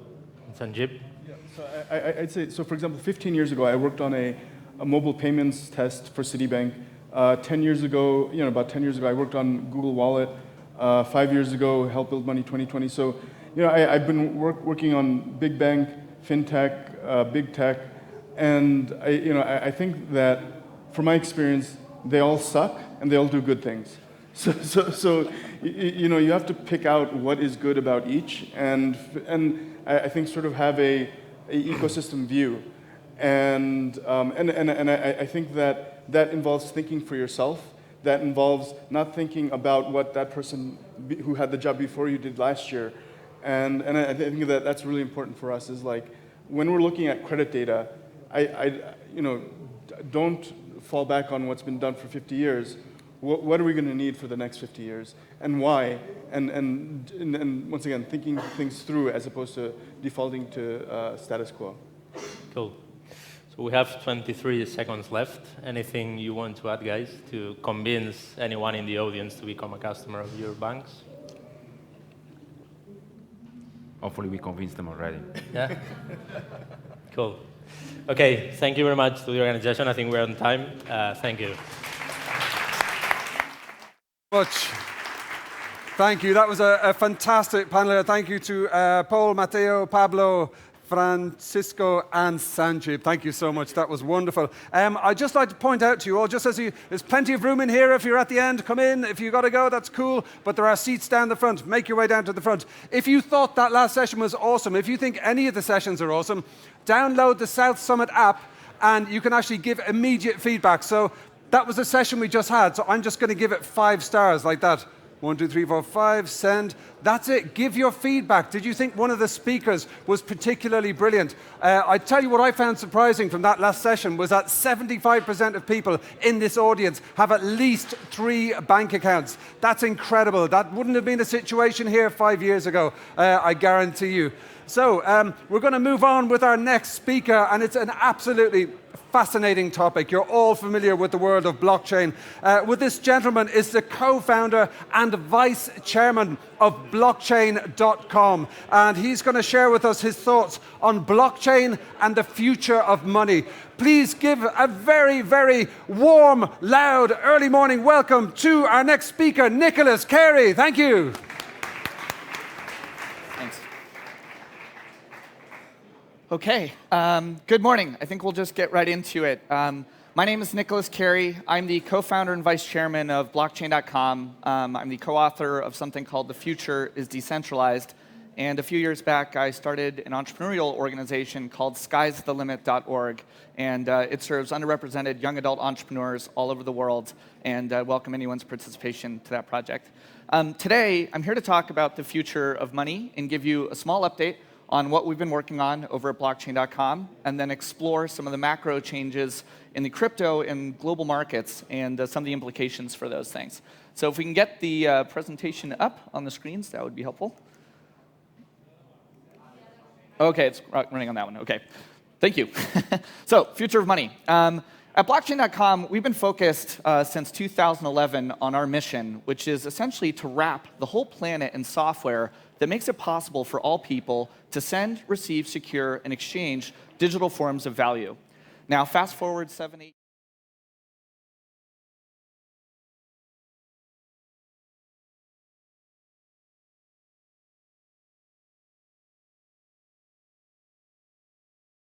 cryptocurrency.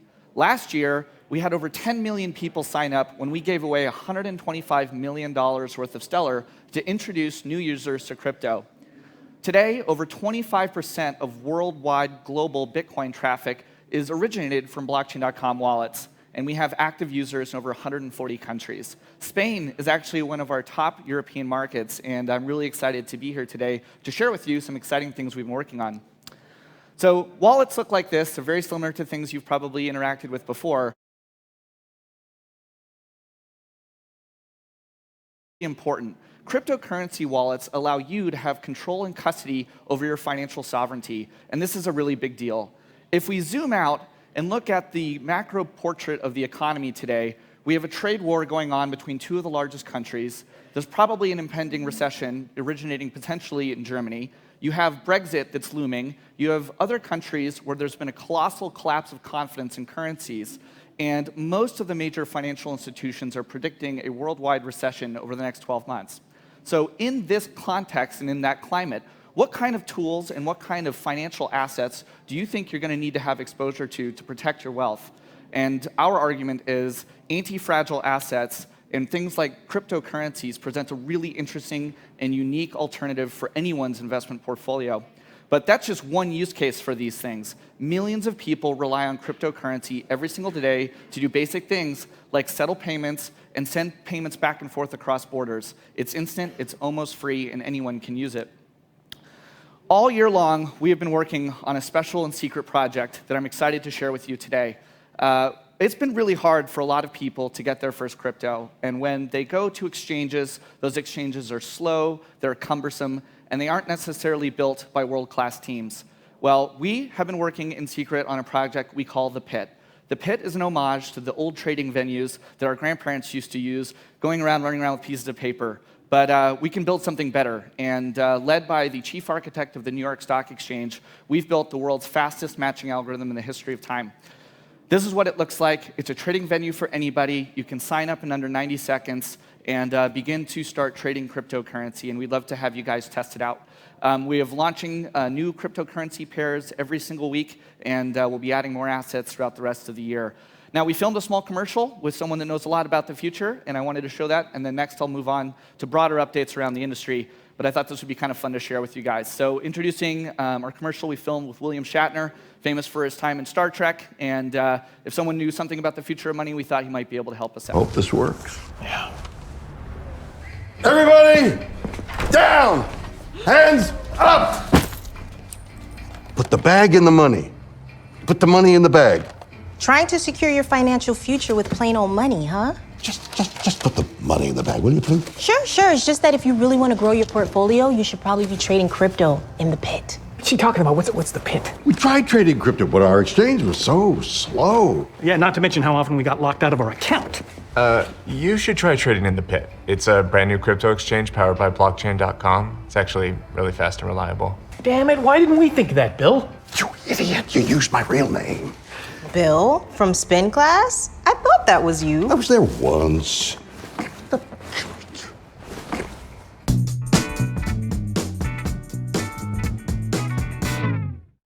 Get up now. Cryptocurrency actually, and has invested himself in a bunch of different companies and projects, and he's pretty fun to follow on Twitter as well. So anyway, I want to spend some time now talking more about the broader changes in the economy and some things I think we should all be thinking a little bit more about. We are facing some really big challenges in the world today, everything from climate change to income inequality, to environmental challenges and much more. I'm going to spend a little time visiting about those things because I think the intersection of those challenges and technology is one of the things I'm most passionate about. Income inequality is incredibly problematic. There is no real natural order that we experience in the world today that has the level of inequality that money does. If you think about it, imagine if there was a cheetah on the Serengeti that could run 100,000 times faster than all of the other prey in the fields. Well, that really wouldn't work, and the natural system would correct for it. But we have created capital and given it properties that do exactly that. Capital gets more capital, and the income gap grows, and income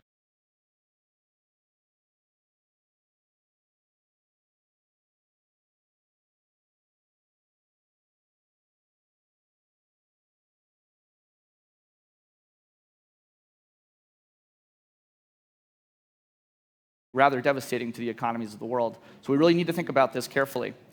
Climate change is huge, and it's not being addressed carefully enough, and this is an obvious one. And I'll bring forward examples of how technology will be addressing these things in a moment.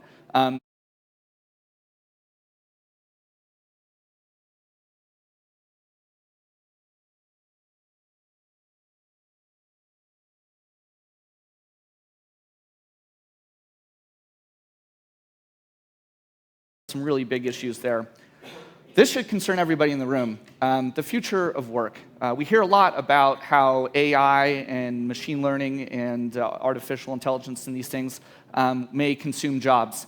And it's quite likely that the future of work will look very different 10 years from now than it does today. This is one of the things I'm really passionate about thinking on and why I started skysthelimit.org.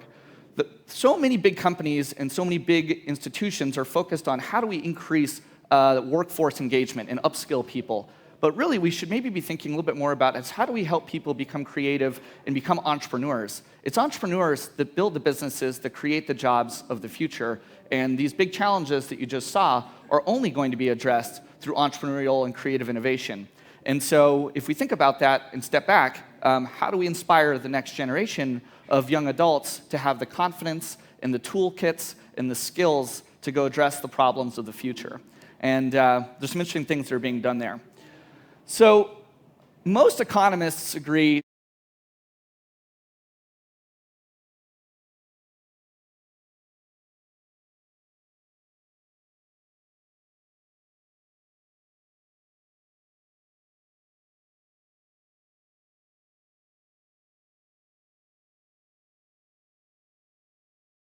something at scale, like an engine or a car. The third was the computer and information and automation age, the PC revolution as we know it today. Coined by World Economic Forum Dr. Klaus, we're now potentially in the fourth industrial revolution. And this is where cyber and physical systems start to integrate with each other. And the network design that allows this to occur is all being innovated and developed on as we speak. So what does this sort of look like? If you consider the incredible changes we've already seen in just 50 years, just let these sink in. In the last century, it was only possible for a few people to own televisions at first. They were very, very expensive, and there were only 2 channels. Now, anyone can download an application and instantly have the entire history of all performance arts, all music, and all books ever made instantly delivered to a screen in front of you almost for free. That's pretty amazing. Cars, gas-guzzling, dangerous vehicles, again, only afforded to the few, used to look like that. Now an entry-level car, fully electric and almost entirely autonomous, can drive you anywhere instantly, and that is the progress we've made in just 60 years. Music, again, all music that's ever been made forever is now accessible in the palm of your hand, and I think these type of web-scale technologies are so fascinating to think about. The last sort of real area that I don't think technology has really shaped enough yet is really in money. And if you think about it, human beings have tried all different types of currencies, right? We used to trade things when we lived in caves. We've tried pearls and seashells. There are giant boulders in the Southeast oceans that were used on some of the islands there as a form of currency. And then we tried paper money. Now, it's possible for computer systems to create digital scarcity, and this was the core innovation that was pioneered by the Bitcoin network about a decade ago. But if you can give your money properties that make it more useful than pieces of paper, then it's quite likely that that money will become adopted. And that's what we're seeing happen in the financial services space. So, human beings used to live in caves. We invented wheels, we paved roads, we've optimized all of our experiences, and it's time for our money to get a little more optimized and a little smarter too. So how's that going to happen? Well, one of the things that's necessary are changes in network design. So 20, 30 years ago, all networks were closed and centralized. You had a master and commander system, and you had big mainframes built by IBM and companies like that and selling into large institutions. Now, we are in the time of the cloud, and all of the devices are able to talk to each other instantly. And so what you're seeing are all of the endpoints in the network actually being able to negotiate with each other. And once you have that, you can basically not only have peer-to-peer payments between individuals, but you'll have peer-to-peer transactions of valuable information between devices and all the things that are connected in our lives. And so this is the natural design of the networks as things get more and more digital. So what does this mean on the big macro challenges? Well, for one, it means there will be new endpoints in the economy. We can bring billions of people into the economic influence of the internet. And this is non-trivial. It means that people that have grown up in frontier and emerging markets with no access to capital, who now have access to data and phones, are able to start to participate in the economy. This is really exciting. Arguably, we've now made it possible to invent a better form of money. For the age of the internet, what kind of money would you want to have? Gold is pretty impractical. Paper notes don't really work. I can't send a package of them from here to New York very conveniently. In fact, it's actually faster for me to probably send this podium from here in Madrid to New York than it is for me to wire funds from here to New York. So if you wanted to invent a better form of money for the age of the internet, I'd argue you'd want your money to be fungible, so one piece would need to look like another. It would need to be digital, so that it could beam anywhere in the world as instantly and quickly as a text message. You might want your money to have certain properties, like it being programmable, so I could give my money instructions based on certain conditions, something we're really used to in the computer science world. And then arguably, you might want to try different forms of economics. How much currency is there going to be? How does it come into circulation? And you can modify these parameters and let the market decide which currency is best. And in the cryptocurrency markets, there are many experiments running with different currencies, and all of them are competing for people's trust. This is how much cash it takes in Venezuela to buy one chicken today. And if you think the design of Venezuelan currency is any different fundamentally from the design of euros or dollars, you may be deceiving yourself. It is designed on the exact same principles, run by a central bank, where a bunch of people get in a room and decide what the interest rates are and how the lending works to some other institutions, and it's all based on faith. Financial inclusion is a topic I'm particularly interested in. How do we make it easier for people to have access to better forms of money? And again, I argue that over time, as we put more and more devices in people's pockets and phones around the world, it's possible for anyone to download an application instantly for free and immediately have access to better tools than even the most privileged people in the Western world. Insurance is an interesting topic, which I really won't have too much time to go into today. But again, this comes back to having programmable money. If we have programmable money, we can give that money instructions. So imagine creating an insurance contract. We all put some money into it. And if there's a flood in our neighborhood, the contract is looking at conditions, and it sees that there's been a flood, and it immediately pays out all of the people that are in the contract. Music and art, this is an obvious one to me. If I was a musician today, I would really be interested in tokenizing my future catalog of all of my content. And then the people that want to listen to my content would need to have some of my tokens in order to do that, creating network effect value for you as a person or as an individual artist. There are major problems around the incentives between the major record labels and the artists today. And blockchain technology is fascinatingly attacking this problem. Imogen Heap, a Grammy Award-winning artist, is working on a project specifically looking at tokenizing music catalogs for artists, and I think that's pretty interesting. So in summary, there are 5 major trends that are impacting the cryptocurrency market today. And for those of you that haven't been paying attention, Facebook has come in and announced that they are working on their own version of a cryptocurrency. So if you needed any further validation that the technology is real, the largest social media platform and most visited website in the world in terms of time spent is launching a crypto asset. And so the debate about whether or not these things are going to happen is sort of over. The question now is how fast are they going to get adopted? So institutional financial infrastructure is coming online. Bakkt, which is owned by ICE, has launched, which is a futures market for cryptocurrencies. Fidelity in the United States has launched. Our lending desk has lent out over $100 million worth of crypto, and we have a venture fund that's investing in emerging projects. Stablecoins are a huge deal. This is what Facebook's building. A stablecoin marries the properties of cryptocurrency with stable fiat assets. So there you're only exposed to the volatility of the underlying asset, like a US dollar or a euro.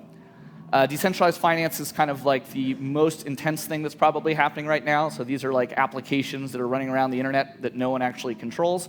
Pretty interesting stuff, pretty futuristic. And I guess the last thing I'd point out is that the fundamentals of all of the transactions that we can see on chain are very strong, which means that there are more transactions happening right now than at any point in the history of cryptocurrency. And the total hash power, which is the total securing computational security on the network, is at an all-time high. And all these things can be found over at blockchain.com. We publish these stats for everyone to see. And the last thing that's probably kind of relevant is that venture-backed digital assets are coming online, and where you have strong alignment of incentives and projects. This is sort of a huge competitive threat, I think, to some of the other cryptocurrencies out there. So these are the 5 things I think that are driving enormous amounts of investment in the industry today, and things to keep an eye on. So anyway, the future is bright on these topics. Financial inclusion is a reality, and solving some of the biggest challenges of the world is possible when we marry the right people and the minds and the technology together. So thank you very much. I'm sorry we ran out of time today, but I appreciate everyone's attention. Fantastic. Thank you so much. That was a wonderful presentation there from Nicholas Carey, the co-founder and vice chairman of blockchain.com, finishing off with those 5 very useful imperatives in our new era of fintech. So accordingly, I'm going to give his session, Nicholas Carey's session about blockchain, 5 stars on the South Summit app. See how easy it is. Feel free to give him 5 stars as well, or any other amount of stars, and leave some nice feedback. We do look at all of the feedback that comes into the app, and we really appreciate it. Was there a speaker who resonated with you? Did they say something amazing that's going to change your life or change your business? Let us know through the South Summit app on your smartphone. If you haven't got it, please do. There's free Wi-Fi all over the venue. Okay, we're going to move on with our amazing fintech program. But before we do that, I just want to introduce myself to anybody coming in the room. Let you know there are seats down the front. Please come down and make yourself comfortable.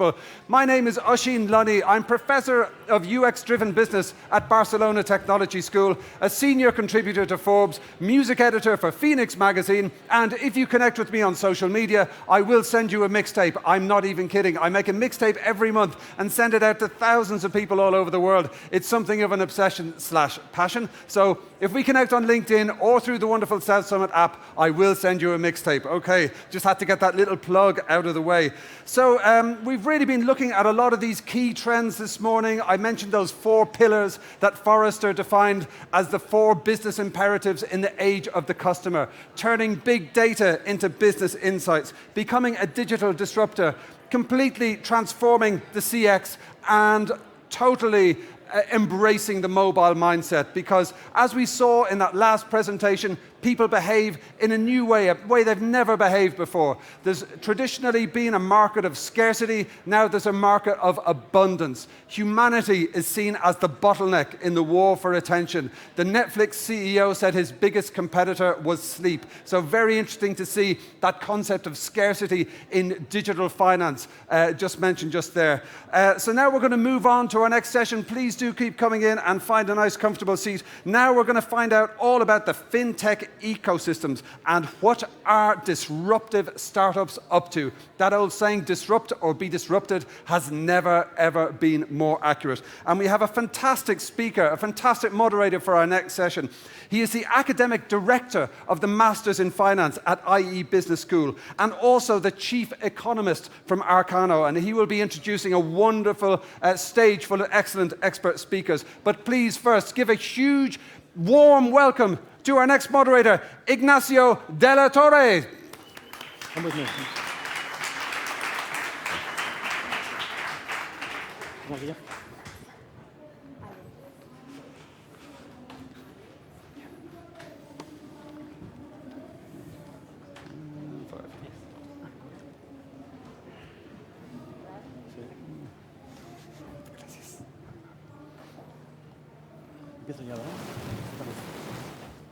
Okay, morning, welcome all. We're going to be discussing today about fintech. I don't know if anyone knows who invented fintech, but actually it was the Sumerians, 3,200 before Christ. These guys invented finance and they invented writing, the most important technology we've ever learned. And since then, you always saw this liaison between finance and technology and invention. But this ecosystem is exploiting since the 1980s as the volume of data we have available has increased and the ability to process this data has also increased. And this has allowed plenty of new business models to develop, especially after the financial crisis when trust in traditional banks came down. From an educational point of view, this has also opened plenty of questions. Today, for instance, Masters in Finance students are forced to learn how to program in Python, and they have fintech specialties, or even at the MBA level, we have now a tech MBA with a specialization in digital finance. So always you see this disruption in technology with disruption in education, and what we're going to be discussing today is the disruption in fintech and the response from big corporates.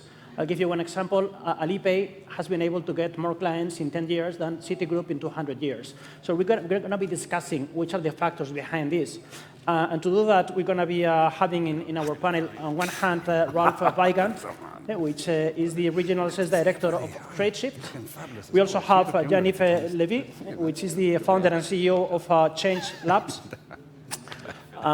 We also have Alex Roth, which is the CEO of Neobank Conto. And finally, we have Juan Carlos Rivera from Mexico, CEO of Mercury TFS. I'll start with Ralph, asking you, which do you think are the most disruptive technologies that are really impacting in terms of the fintech microspace? Thanks a lot, Ignacio, for the introduction. First of all, I think digital disruption has become standard. And it is transforming our lives, our personal lives, as well as businesses, global economy, and also the financial ecosystem, which is what we are discussing today.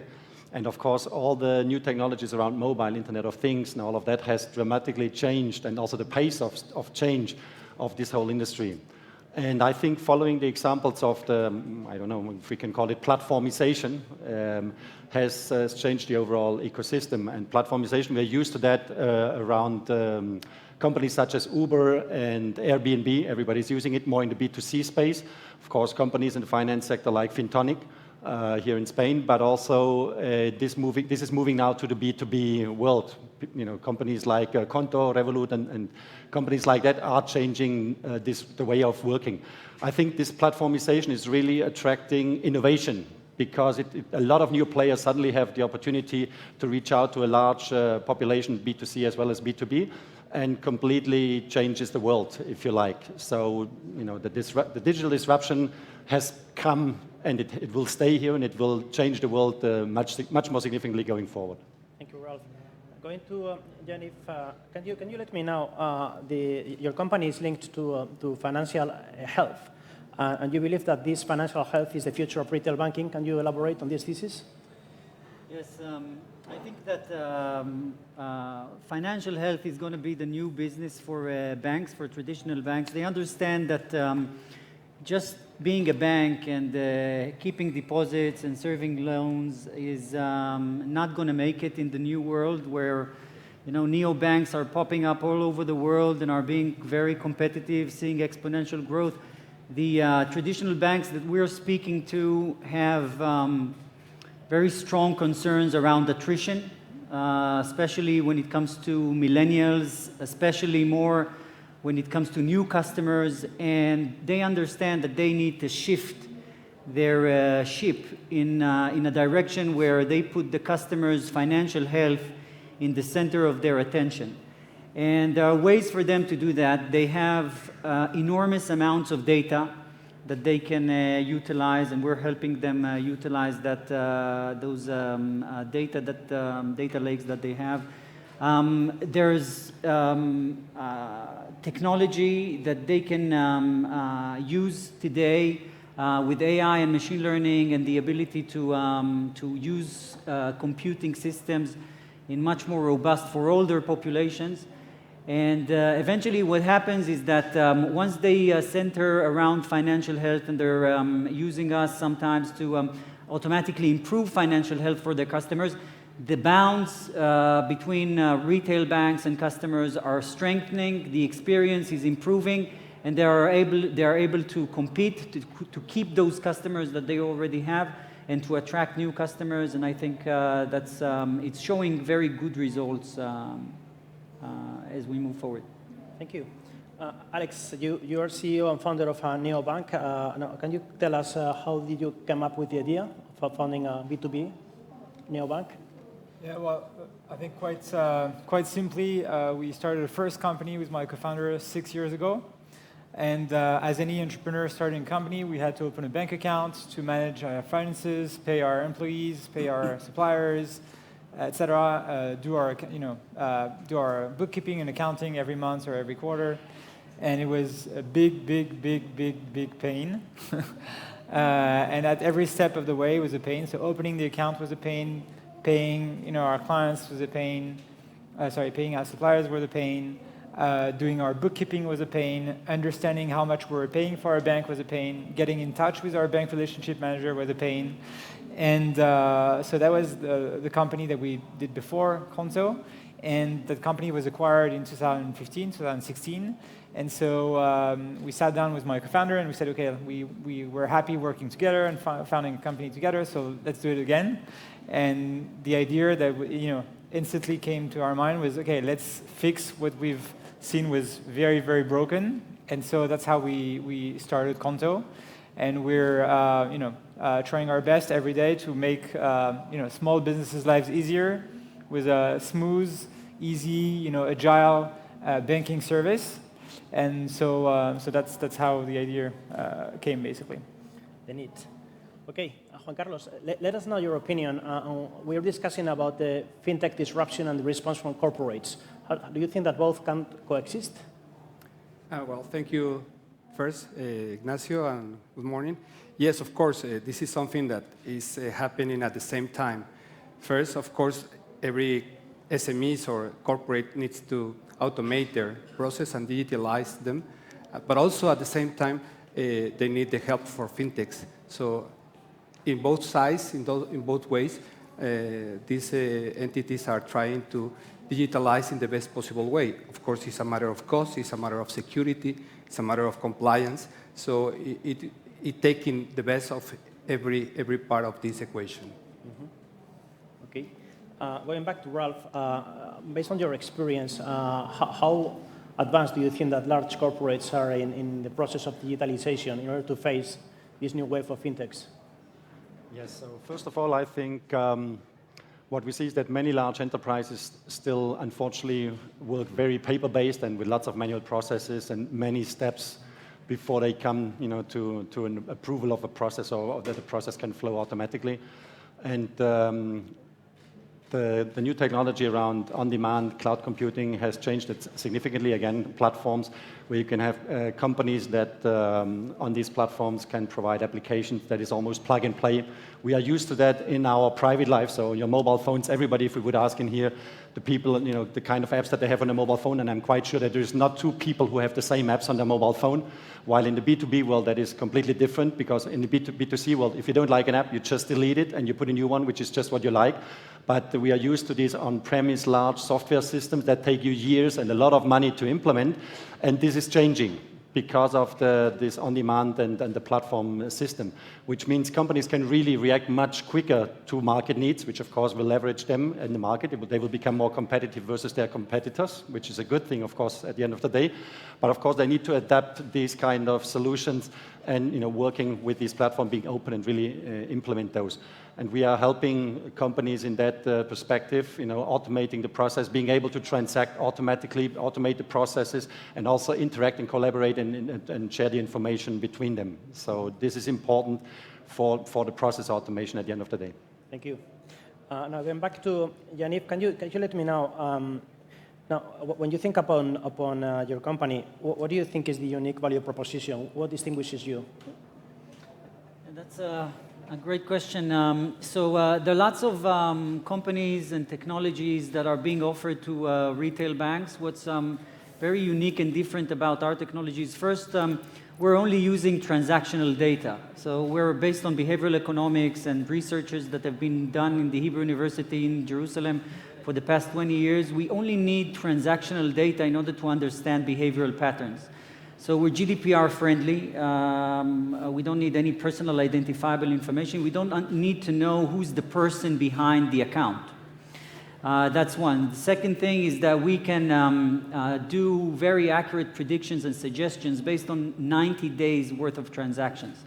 So new customers, the ones that are highly challenging for banks to keep, because the first year of a customer, the attrition rates are highest. Okay, so a newcomer is most important to keep, and we can serve these customers. 90 days worth of transactions, and we have accurate predictions. We provide our service on a daily basis, so value is being delivered on a daily basis for every account. We suggest actionable insights and predictive alerts that are being that can be communicated to customers, and our accuracy rate for the prediction is very high. It's around 86%, which is, as far as we know, the highest in the industry. That's what makes us very different. Thank you. Alex, I believe you moved from 5,000 clients to 50,000 clients. Which is the challenge of that? I guess that's called scaling. So that's scaling everything, scaling the team, scaling the office space, scaling the processes. Also, one important step, which is right after. So we announced indeed that we had 50,000 clients in July. And since then, or in parallel, we've launched in Spain, so here in Italy and in Germany. Before that, we were only in France. So of course, together with the number of clients, also grows the footprint, and that's also a big challenge. But so I think there is not one single thing. It's just scaling everything, and I think it's always very easy to be very good if you have like 10 clients. If you have 100, it's a bit more difficult. If you have 1,000, of course, you need. You cannot do the kind of the VIP service for 1,000 clients. So we need to automate and to have some processes for all that. But I think we've been doing that quite well. But yeah, I guess scaling everything is the challenge. And of course, it's going to be a similar challenge to go from 50,000 to 500,000 in the next few years on a European level. Thank you, Juan Carlos. We are seeing an environment in which traditional banks are basically cutting aggressively costs because the return on equity they achieve is half the cost of equity. To which degree this environment is supportive, could be a threat in terms that it could accelerate the transfer of clients from traditional banks into fintech startups? Well, this is also tough because for one side, the banks are providing a lot of security, a lot of confidence, a lot of compliance. And by the other hand, they need to reduce cost and improve profitability. So that's why we provide software for them in trade finance. It's an example, in order for them to get more customers, provide automation, artificial intelligence, in order to reduce all these costs and do automatic process instead of, in some banks, you can be surprised that they are using manual process, even in the United States for telex. So has been said that, by the other hand, the cost is a point for the companies. The companies need to reduce all what they are paying, so they are looking for, in the case of funds transfers, fintechs that provide this immediately and with less cost. So it's a challenge for both sides, one for the fintechs to increase security and compliance, and for the banks to reduce costs and to get better prices for the corporates and customers. So it's a challenge for both parties. Thank you. Going back to Ralph, let us know the company you're working in, Redshift, which is the value proposition it brings? You're in the middle of the ecosystem between banks, fintechs, which is your learning tool out of being in the middle of everywhere, and which is the unique proposition you bring to the market? Yes. So Tradeshift, what we did is we created a social network, or kind of a social network like LinkedIn, but for the B2B space. So what we bring is we bring companies together on this network. We currently have more than 1.5 million companies on that network who can transact and communicate on this network between each other without any other place that they have to go to. And in addition to that, what we do is we provide a platform, which is what we mentioned on the platformization. And on this platform, what we really do is we bring together the customers, so large enterprises.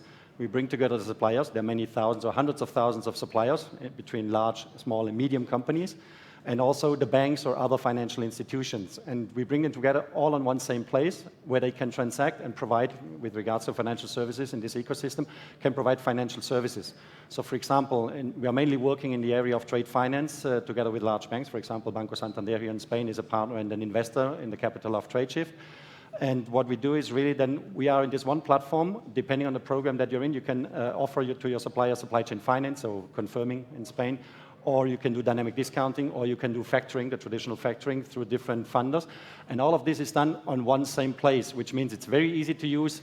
You can facilitate fast access to the suppliers to cheap capital, because it becomes at the end of the day really a marketplace, and we can even spin it further to say it is like a disruptive marketplace where the suppliers can auction in the supply chain. They can auction their invoices and get the best discounts from dynamic discounting or financing in supply chain finance or factoring, depending on the segmentation of those suppliers and the companies they look like. So it is really a disruptive pace into what used to be the old world, and you have a more real-time, ease of use, and all in one place, which is a benefit, especially for the suppliers, but also for the companies, for the large enterprise customers, because the satisfaction of your supply chain is much higher, and you facilitate, in many cases, financing to them, which again, everybody is happy. You make some money, and the supplier gets cheap financing.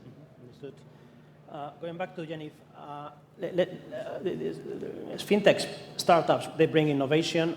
Large banks, they have the scale, and they lack the innovation many times. Now, when you're seeing this disruption out of startups bringing innovation and trying to compete with banks, sometimes they make alliances with banks in order to get the scale and to access to the clients. Which do you think are the main trends in terms of the reaction from the banks by looking at this threat by the fintechs? From what we're speaking to retail banks in the United States, in South America, and here in Europe, first of all, some of them are feeling very frustrated because of regulatory landscapes. So we've been speaking to European banks lately, and we operate an automated savings module. One of our modules is automated savings, just to get the bank to kind of, think about and work through the dynamic moving of money from a checking account to a savings account on a kind of a daily basis or weekly basis is a challenge for a bank. In the United States, it's much easier. It's much easier, so you can scale solutions much faster for these banks. We've been working on predictive overdraft alerts with one of the largest banks in the United States, and that's been rolling out pretty quickly. But usually, what the biggest challenge when it comes to scaling is regulation for banks, and we need to help them deal with it. So we need to be able to come and show that our technology, our platform is used to regulation, is working well with regulation, and being GDPR friendly is very important when it comes to that. Thank you. Alex, you moved from 5 into 550,000. Next step? 500,000. A lot of scaling.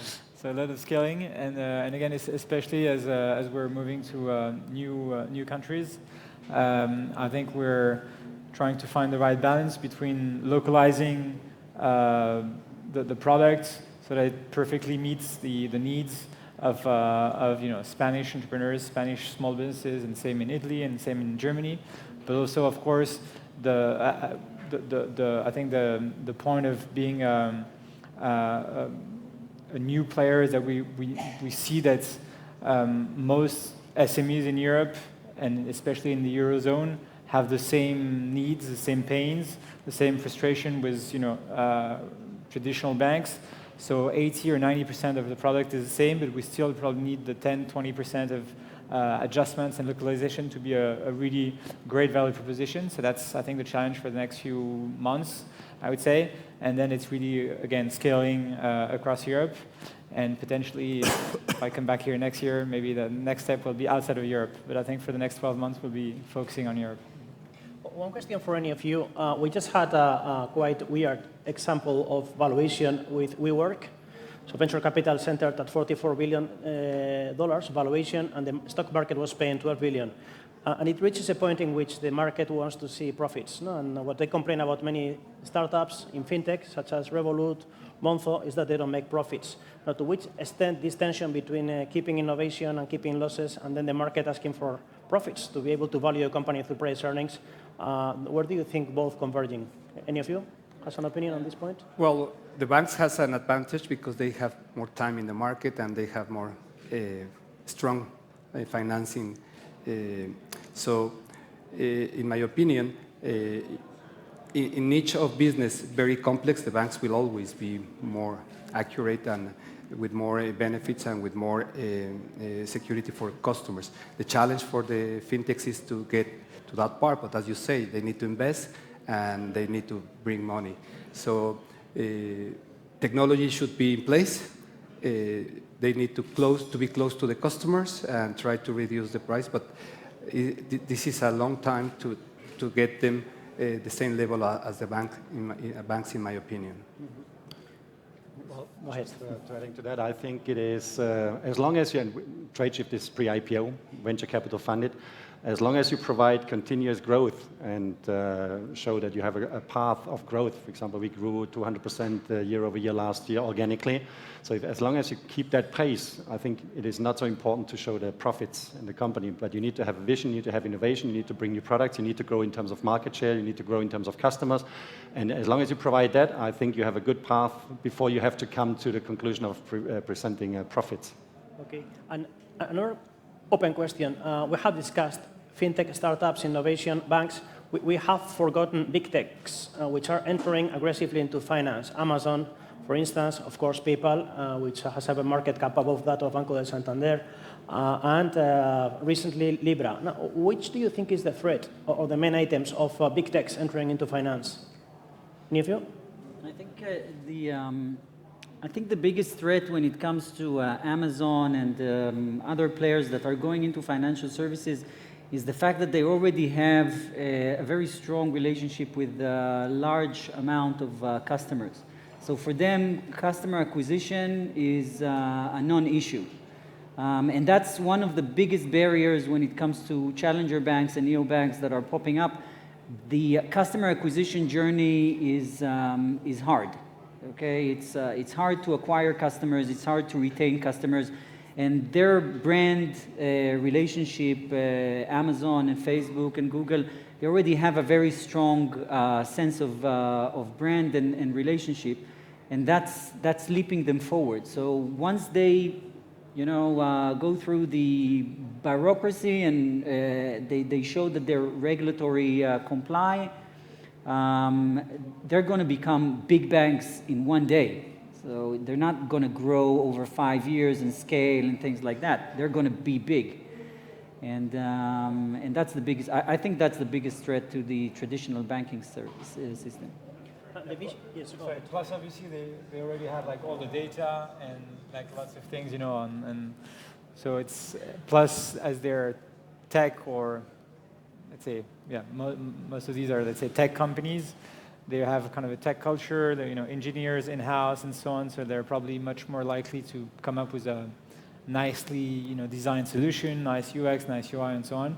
But then probably it's also like the flip side of that is that if they do too much, like too many services at once, maybe that there's, more likelihood that the regulator at some point will say they're too big, we need to, split those companies and have like whatever Google Bank, separated from Google Search, separated from Android or whatever. And I think the more services, the more they spread, the riskier it becomes for them to at some point have that end. Last very quick question with a quick answer. Banks are generating 5% return on equity. Cost of equity is 10. So the only solution for them is to merge and to reduce capacity. And the European Central Bank says, I'm not worried if there is only a few banks left, because then fintech will be there to compete against banks. Do you agree? I think the biggest, once the big companies come in, Amazon, Facebook, Google, that's where we're going to see the biggest shift. Right now, it's just the traditional banks, you're seeing them, they're not moving. Like they're talking about it, they have the innovation kind of walk and talk, but they're not really moving forward as threatened as they should be. And once one of these biggest players is moving in, you'll see them, accelerate. That's when they're gonna feel the heat. Okay. So thank you. Let me just summarize 3 points. The relevance of platforms in terms of digital disruption. This is here to stay. We also pointed down the relevance of data to be able to do high-quality fintech. The importance of scale is not about having a nice idea, but being able to scale it up. And finally, how banks can react by integrating automatization systems and so being able to retain clients. And finally, the big threat should be the big tech. And I think that's it. Thank you all. It was very interesting panel.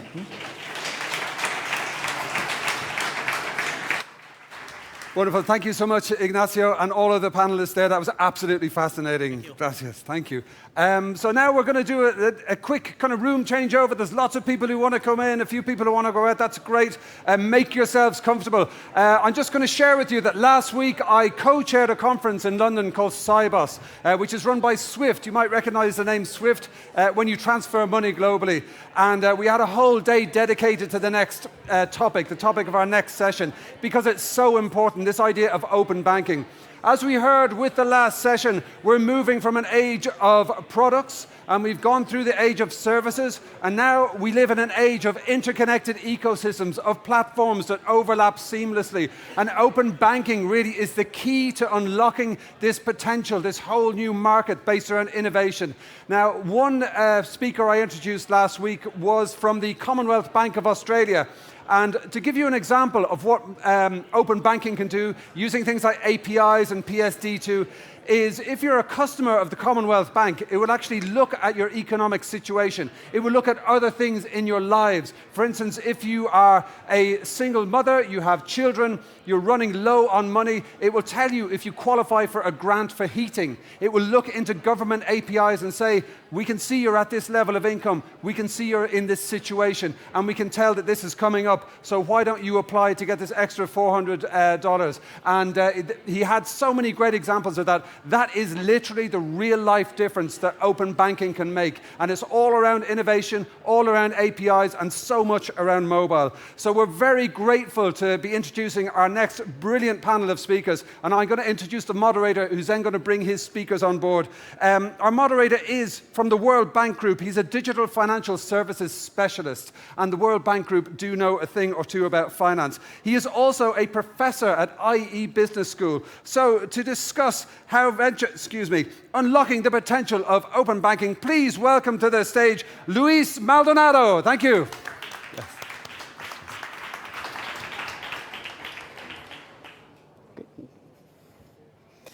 Okay, so we have the rest of our panel coming, and while they're coming, I mean, we have Carlos from BBVA. He's the head of open banking in BBVA. Tamás, who is the founder of Racing, a marketplace he will explain about. And we have Harry, which is heading the corporate venture of a Rabobank. We have three really good speakers who are going to be able to introduce the topic of open banking. But before that, let me just introduce and give you a couple of lines of what is open banking so as to have the room on the same page. Open banking basically is about data. It is about being able to transmit and share the data that banks do have.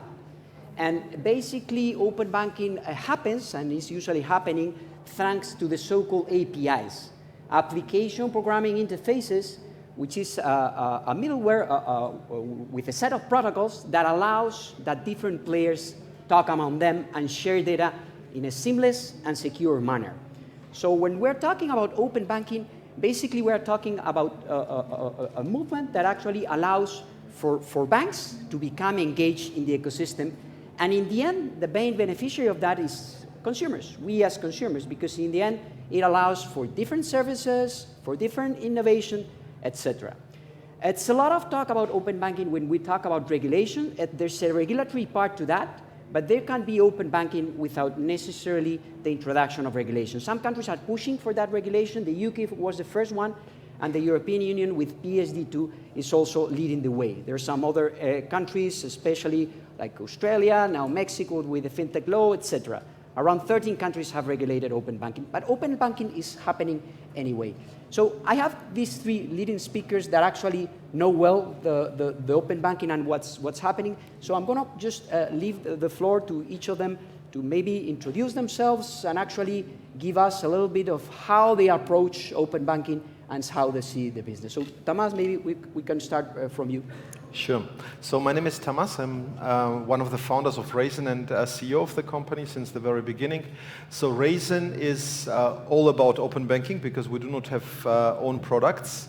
So that the model we have is we have a marketplace for mainly savings products where banks and financial institutions can be on two sides. So on one side, we provide funding to them through our marketplace approach. So we have 82 banks from 25 countries which are part of our marketplace. They can get funding from any segment, any type of product, be it retail, corporate, or on the product side, overnight or term deposit. We have also other side of the partnership. Some of the banks, be it neobanks or wealth managers, robo-advisors, and also traditional players believe that they do not have the best product on the market and want to integrate our marketplace approach for savings. So that N26 was our first partner 2.5 years ago.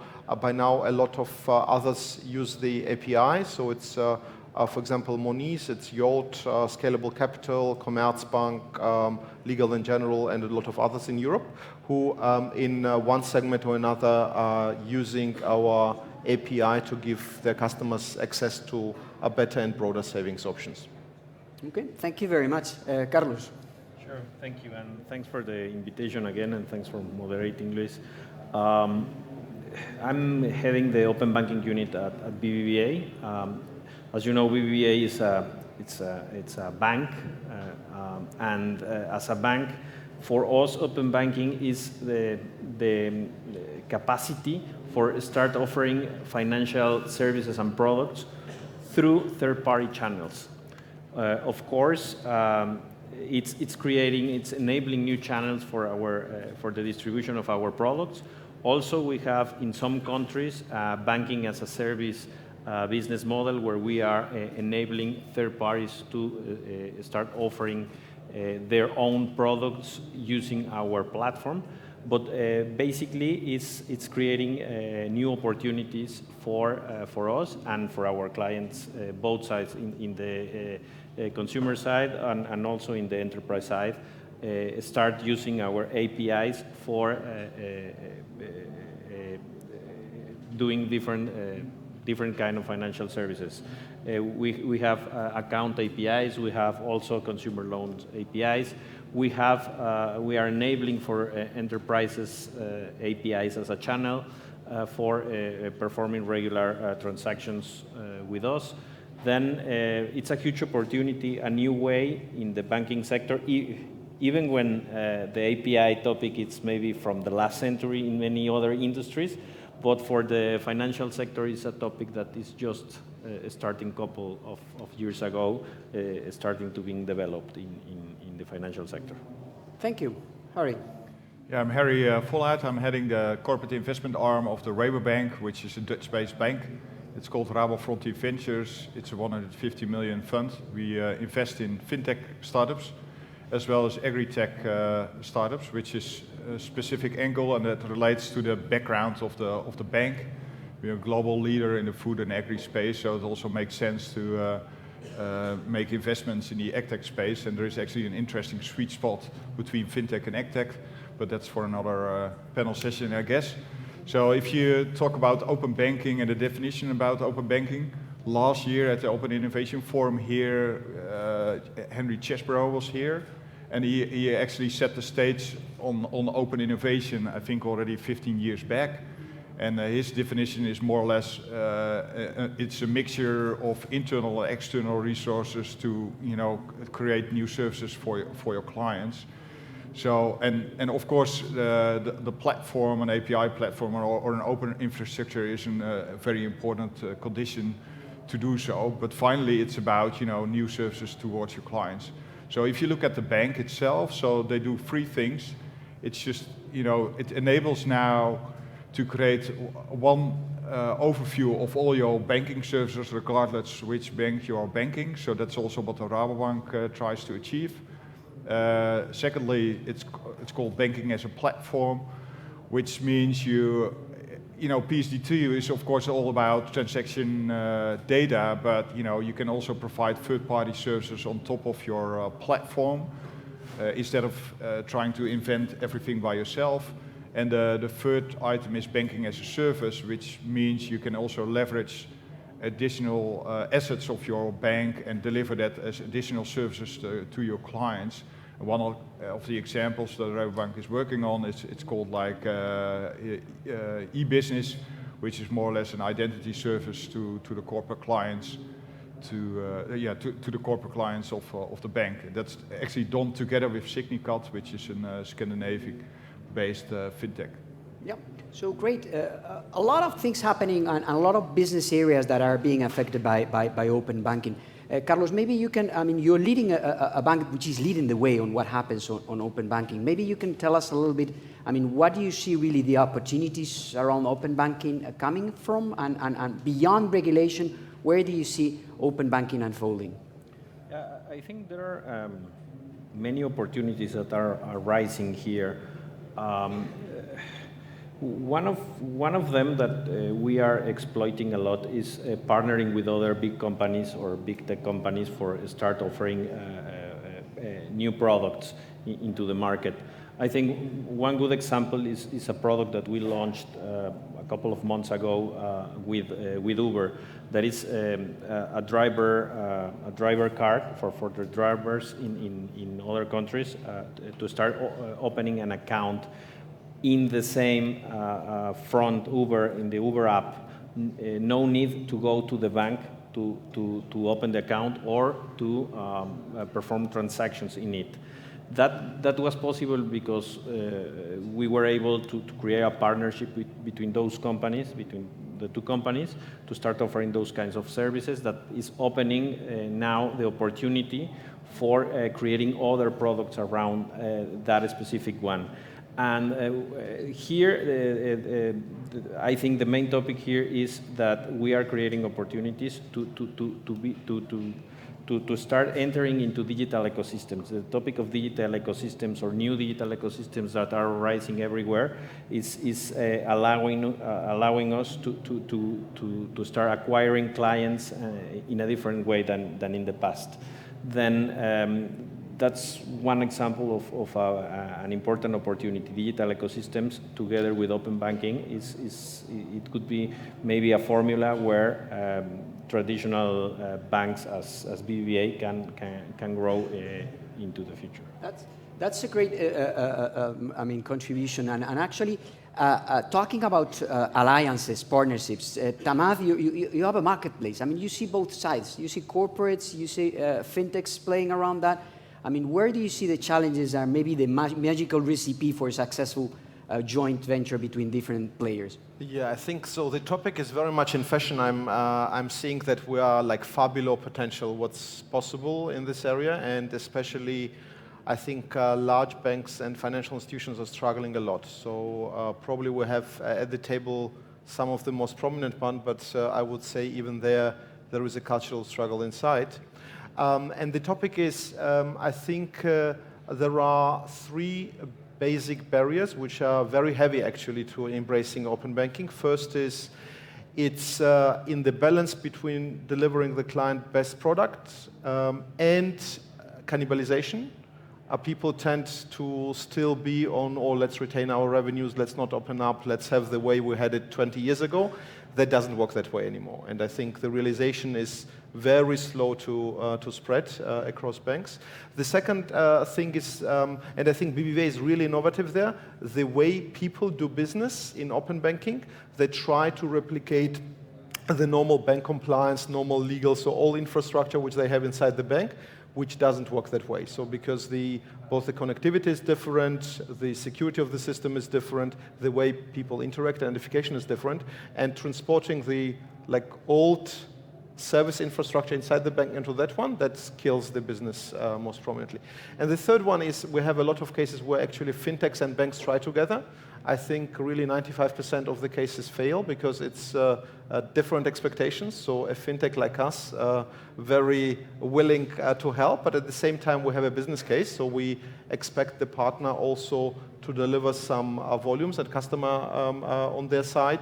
That often doesn't happen because there is a mismatch in expectations. So fintechs think, we're doing business now. Large banks think it's so tiny, let's experiment a bit.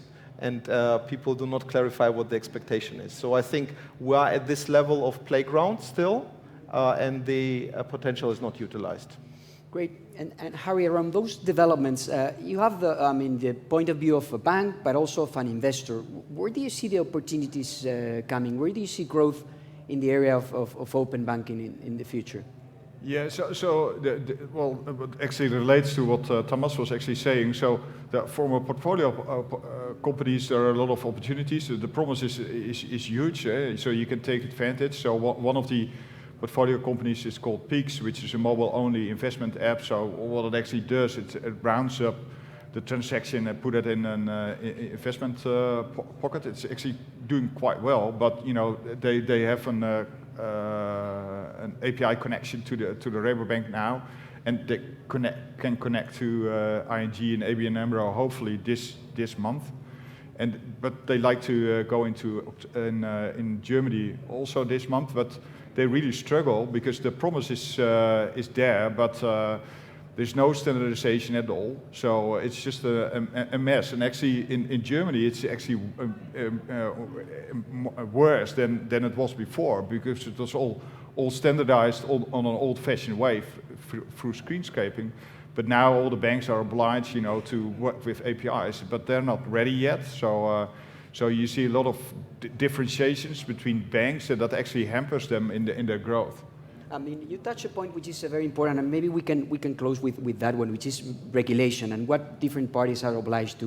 Yeah. I mean, you have 3 different standpoints. What would be each of your take on the regulatory environment? Maybe you can just follow up on your own.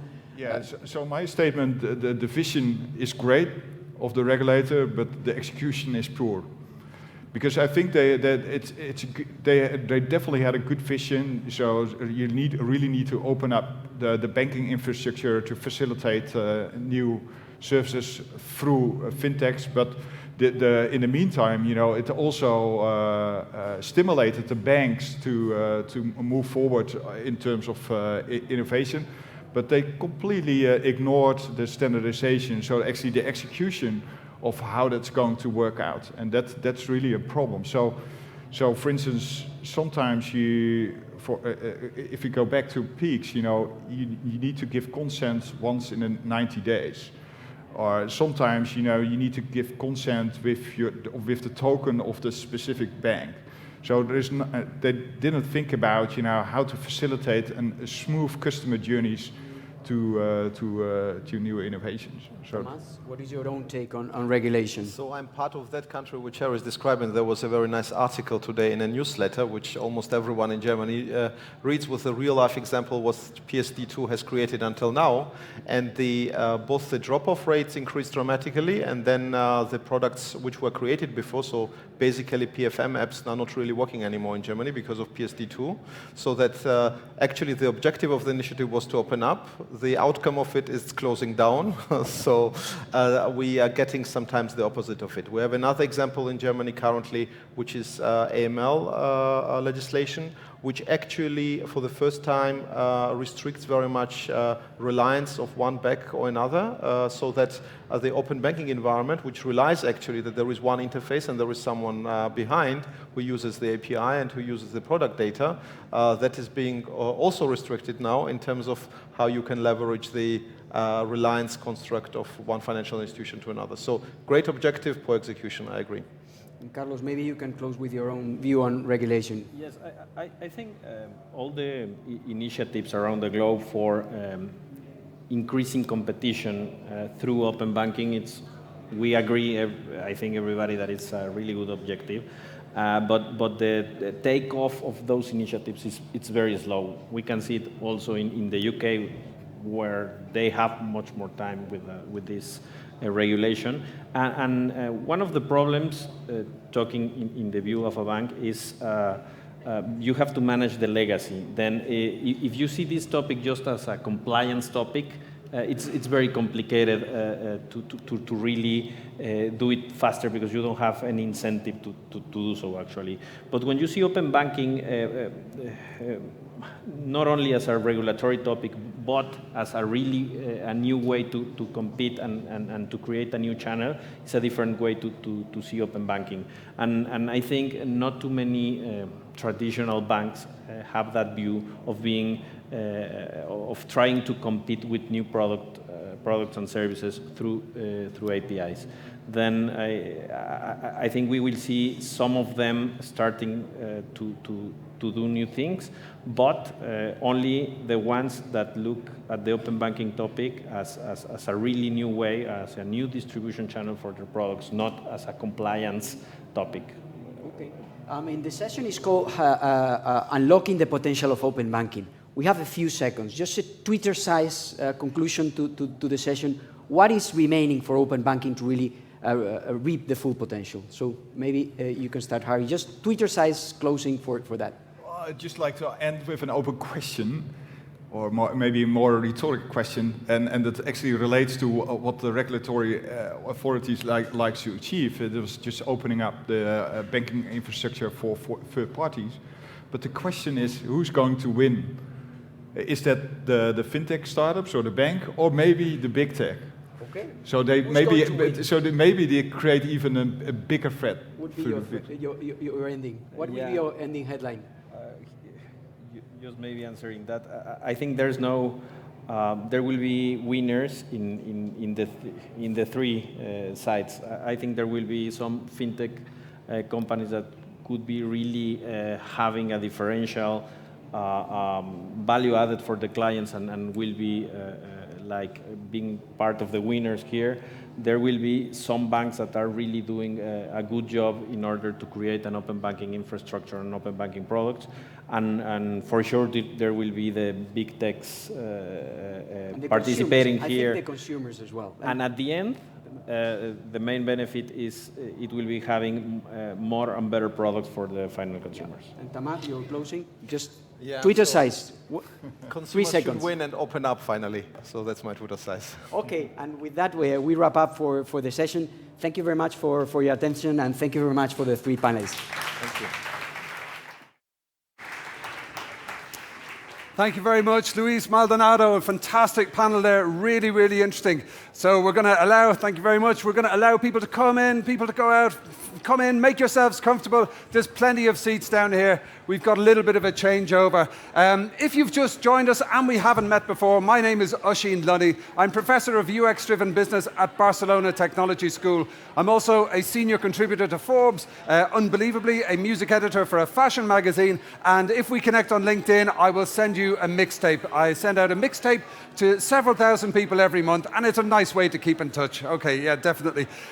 Also, I'd like to give a little plug to the amazing South Summit app. If you haven't downloaded it, please do. It's fantastic. It's got a number of really cool features. You can actually go to the session that you just saw, the one that we just saw right now, and give it a nice 5-star rating. And if there were any speakers there, did you have any brilliant insights about open banking? You can say there, thank you to that speaker for that great note about open banking. It changed my life. Say what, I'm not putting words in your mouth, but feel free to say whatever you like about our brilliant open banking session.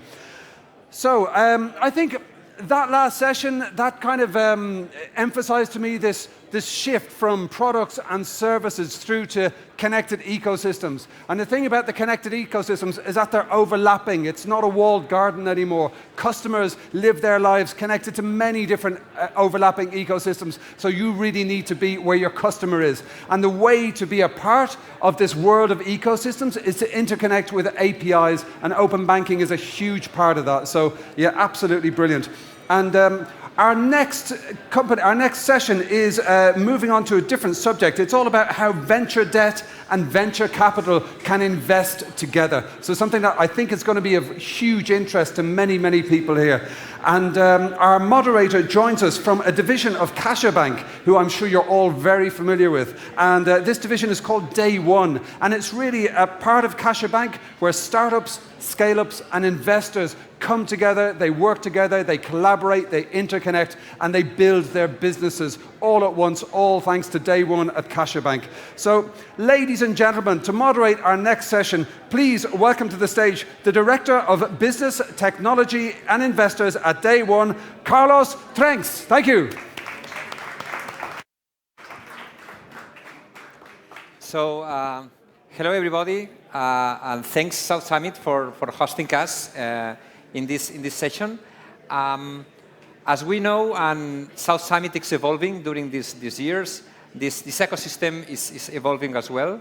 And one thing that, especially around investment and venture capital, is progressing is things are being more mature, things are being more complex, and now we have different kinds of investment proposals. So when you are raising monies, when you are raising different rounds, you have the opportunity to raise private money, to raise new rounds, but also you can complement these rounds with different agents, with different things. So we have two exceptional speakers today to talk about these two things. No? How you raise an international new round, how you raise new money in town, new money from VCs, but at the same time, how you can complement this round with financial products, in this case with venture debt. How a venture debt provider can work with direct investing, and what are the challenges that they have together. So say a big welcome to Paul Murphy from Northern and from James Darwin from Silicon Valley Bank. Come to the stage, please.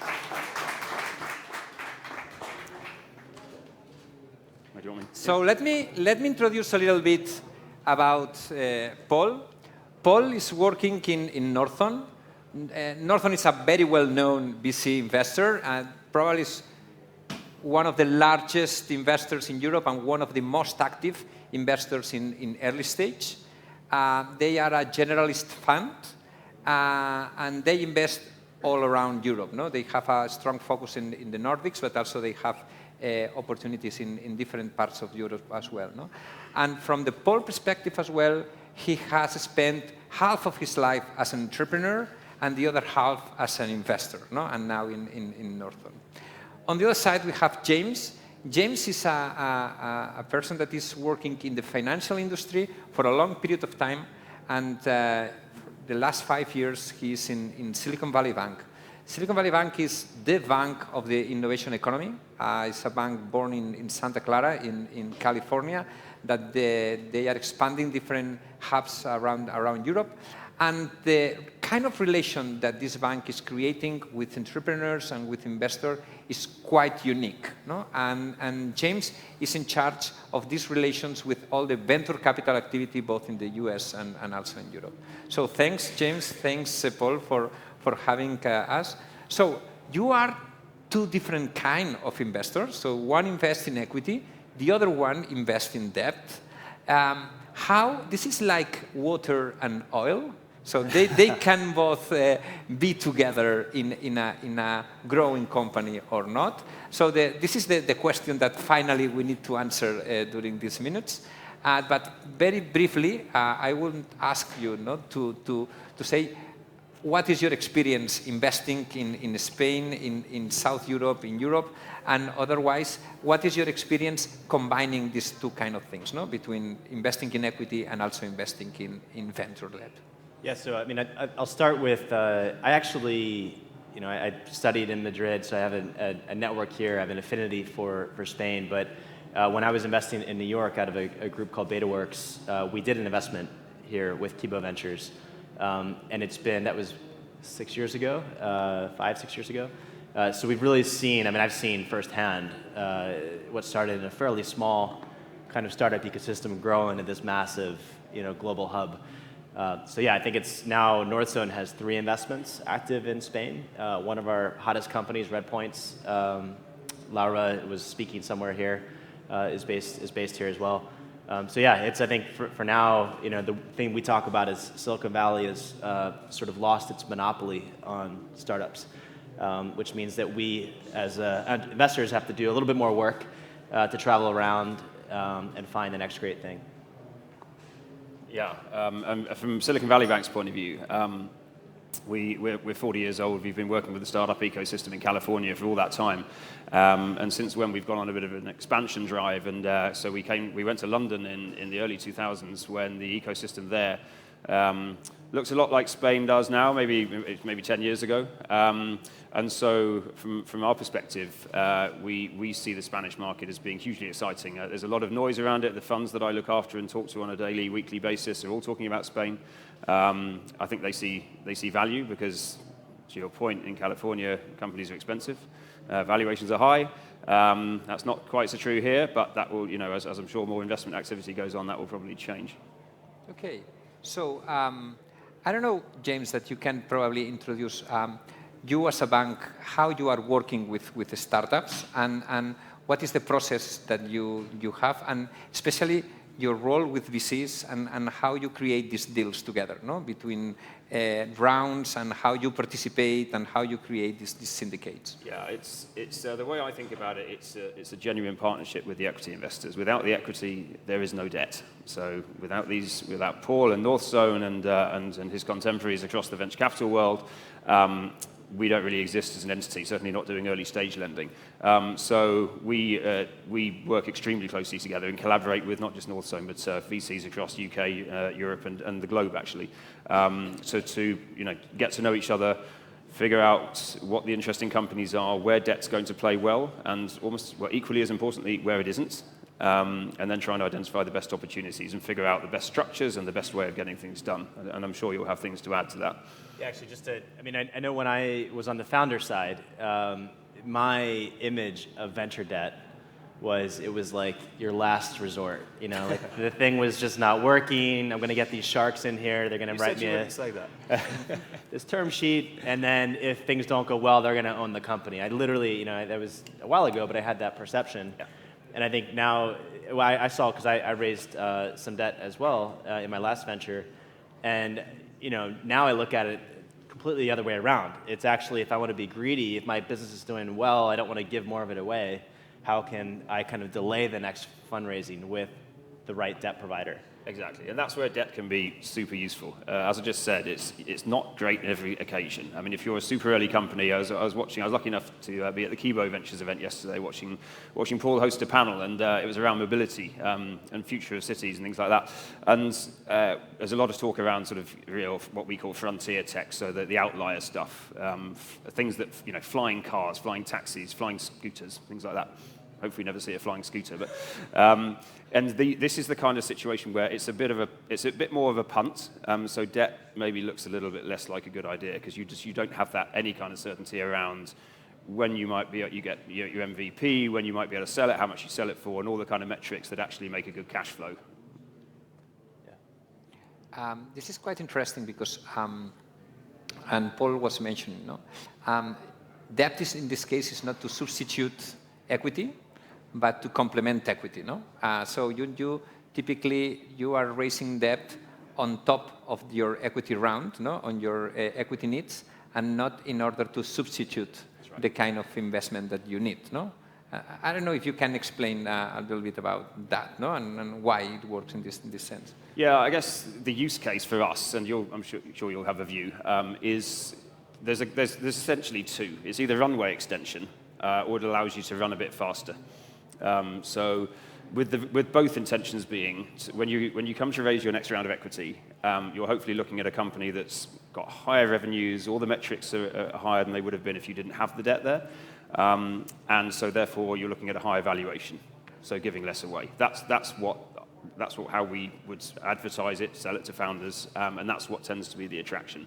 But venture debt's not the only way of doing it. We also have an assortment of other products which are more scalable, which can live with the company for longer, and actually provide an ongoing sort of substitution for equity. So the cost of equity capital is much higher than the cost of debt capital. So if you're a founder, debt can be useful, but obviously it needs repaying. So you have to think about that when you're thinking about putting it in place. And I actually I sort of warned James was going to talk about this, but if I think back maybe 10 years ago in New York, when the concept of venture debt came up, there was relatively little knowledge. And I think now it's part of the conversation. When you're going to raise a round of financing, you think about equity and debt. I think here, what I've noticed, even similar in London, it's still a bit misunderstood as to when to use it. And I think it would be helpful to hear from you, like, what what are some of the restrictions that debt provides? So we hear these words thrown around like covenants, and you've got interest rates and warrant coverage. What does all that stuff mean? It's helpful for people. Yeah, good question. So there's a lot of different iterations of debt around in the market, and also, as Silicon Valley Bank and our competitors will have different products which are useful at different stages. Taking venture debt as an example, ours has no covenants, which means it's extremely flexible cash. So in essence, unless you fail to repay the loan, the bank has no step-in rights. It can do nothing at all. And just to kind of rephrase that a little bit, but to my understanding, that is like covenants were basically, if you're, one of the covenants could be a cash reserve in your company. And if you fall below a certain threshold, you have to repay. Which can tie a company in knots. Debt. Yeah, exactly. Well, then you think about it. I need the debt. Now you're pulling it away from me at the last possible moment. So you're saying you don't have any of that? No, typically, no, we don't. So a lot of the time, companies come to us and they'll have signed up to a facility where they have some kind of minimum cash covenants. And of course, to your point, that's exactly when they need the debt. That's why they want it. And they haven't got the cash, so they need the debt, and they can't get it because the covenant's there. So and we try and help them out in that situation. So you've got to be careful. There's all sorts of terms and restrictions, and you may have things that go on in the market are things like, if you repay the debt early, you may end up paying all the interest and fees due on the arrangement that would have been incurred had it run to the end. We don't typically do that either. So there's things to watch out for. When you're talking to a bank versus a fund, there's differences, I would suggest, because there's lots of competitors out there. I think if you are thinking about debt, my advice would be talk to as many people as possible and just get some options. Yeah, and I think one of the things I would say, which is there's at least in the States, there's a difference between regulated capital and unregulated capital, and so sometimes the unregulated debt providers can be. I realize this may not be beneficial to you to start about this, but they can be sometimes more flexible. You will typically pay for that with higher interest rate, higher warrant coverage, but it depends, I think, on your specific situation, whether you want to go regulated or unregulated capital. Yeah, absolutely. And if there's anything you don't understand, I mean, I think we don't have the time to explain everything about a debt term sheet here right now, but just make sure you do understand. If you're looking at debt, ask your lender, ask your lawyer, ask anybody who understands, and particularly ask people who've been there and done it before and see what their experiences are. So very, very interesting, and especially for the Spanish ecosystem, that probably we have lack of good experiences, no, around big venture debt rounds, no. You create when you enter, no. This is the main question, no. You are a company that is performing quite well. They are trying to raise a Series B of 10, 15, 20 million euros. You are talking with different international VCs in order to create the syndicate, to create the deal. When is the best moment to talk with you guys as venture debt? You need to talk before having the round on the table. At the same time, once you have the commitment from the term sheet from the lead investor, what is the right time to be in touch with you, no, in this? I'll answer this in an investor-friendly way. We never want the debt to get in the way of raising the equity. Because both of these things take time. So if you're not serious about the debt, don't engage, don't go down the path, because it will tie you.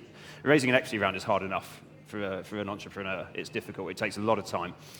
So don't have a debt conversation unless you think you need to. In terms of timing, we would always encourage entrepreneurs or companies to come to us at the earliest possible stage. So just setting the scene, we can discuss what the art of the possible may be. If you're raising your 10, 20 million equity round, can I do debt alongside it? Yes, probably.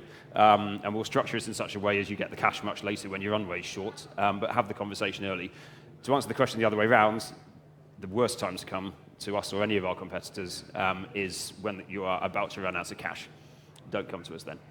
Yeah, I had a sort of experience where actually my last company was a game studio, and we had raised our equity round, and then our revenue started growing, and then actually became break even, and eventually became profitable.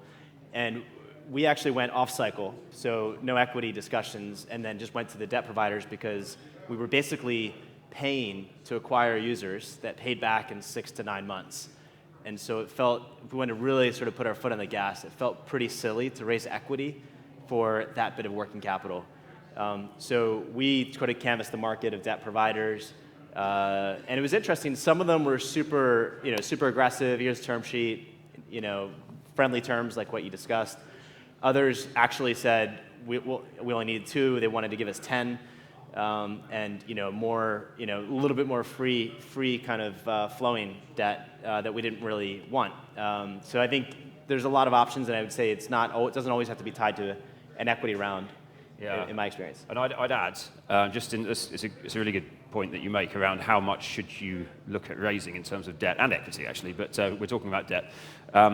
What you've got to bear in mind is that your cash runway will get you so far, then you put debt on top and that will get you so far. That's always assuming that you hit your plan, okay, right? If you drift off your plan, which can happen most of the time, then you're going to end up with some kind of wall of debt at the end. And the bigger that is, the harder it's going to be for you to refinance at the next round. So what we like to do at SVB, and a lot of people are like this, is we like to kind of evaluate where a sensible amount of debt would be. So our debt does amortize. You will repay it as you go through the term of the loan. We don't do bullets. Some people offer you bullets. I wouldn't suggest that you take them because, apologies for terminology, it basically means the loan does not amortize. So 3 million in day one, 3 years later, whatever it may be, 3 million still there. You've just paid the interest. So you have that 3 million, and that's a refinance issue. So you either need to find your existing lenders to refinance it, or you need to find an equity provider to take it out. And that can be complex. So these are just things to bear in mind. One interesting, and talking especially for venture debt solutions, is one of the main differences for, if you compare with traditional debt services, is that most of the time you are not repaying the debt through your own cash flows. You are acting as a way to have more cash on the table, and probably once the company raises the next round, you renegotiate the terms of this deal, or once the company is sold or have an IPO, so you can convert or you can renegotiate or pay back the debt. What happens when things are not going as well? No? And how there's and why you have this relation with venture capital firms? No, this is the two questions for you, James. Absolutely. Shall I take it first? Go for it. So this is where the partnership is key.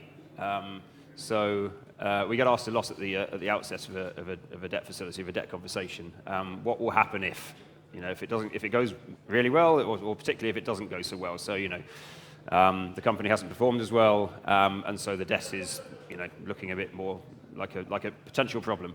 This is where we start to talk to Paul as an investor and the board. So typically, venture debt would have multiple VCs on the board, on the cap table. So we've got multiple people to speak to. The important thing is that we're all working in alignment, and we all have the same objective. And whether that is to get the company to a point where it's maybe sold, so whether it's to get it to a point where it can raise more money, or whatever it may be, or the worst things, the worst thing happens, the company just doesn't work at all, and we all walk away. But the key thing is we talk to each other when we understand, and this is where the partnerships that we've built up over many, many years are absolutely fundamental. Yeah, I think just to jump in there, I mean, there is absolutely, just like there's tier one venture capital funds, like Northstone, others, there's tier one venture debt funds. And I think that's really important to understand because it is not all the same. I have seen a situation in the past 12 months where a venture debt facility could not be serviced. Actually two, one that couldn't be serviced and it was renegotiated and the business is good and healthy and it should. That was the right outcome and that was a tier one fund. There's another situation that's not a Northstone portfolio company, but I did see it through a friend, and it was not a tier one venture fund, and they didn't sort of restructure that, and the business is insolvent, and it shouldn't be insolvent. And so I think that was the cheaper provider. I think that person learned a really painful lesson. Yeah.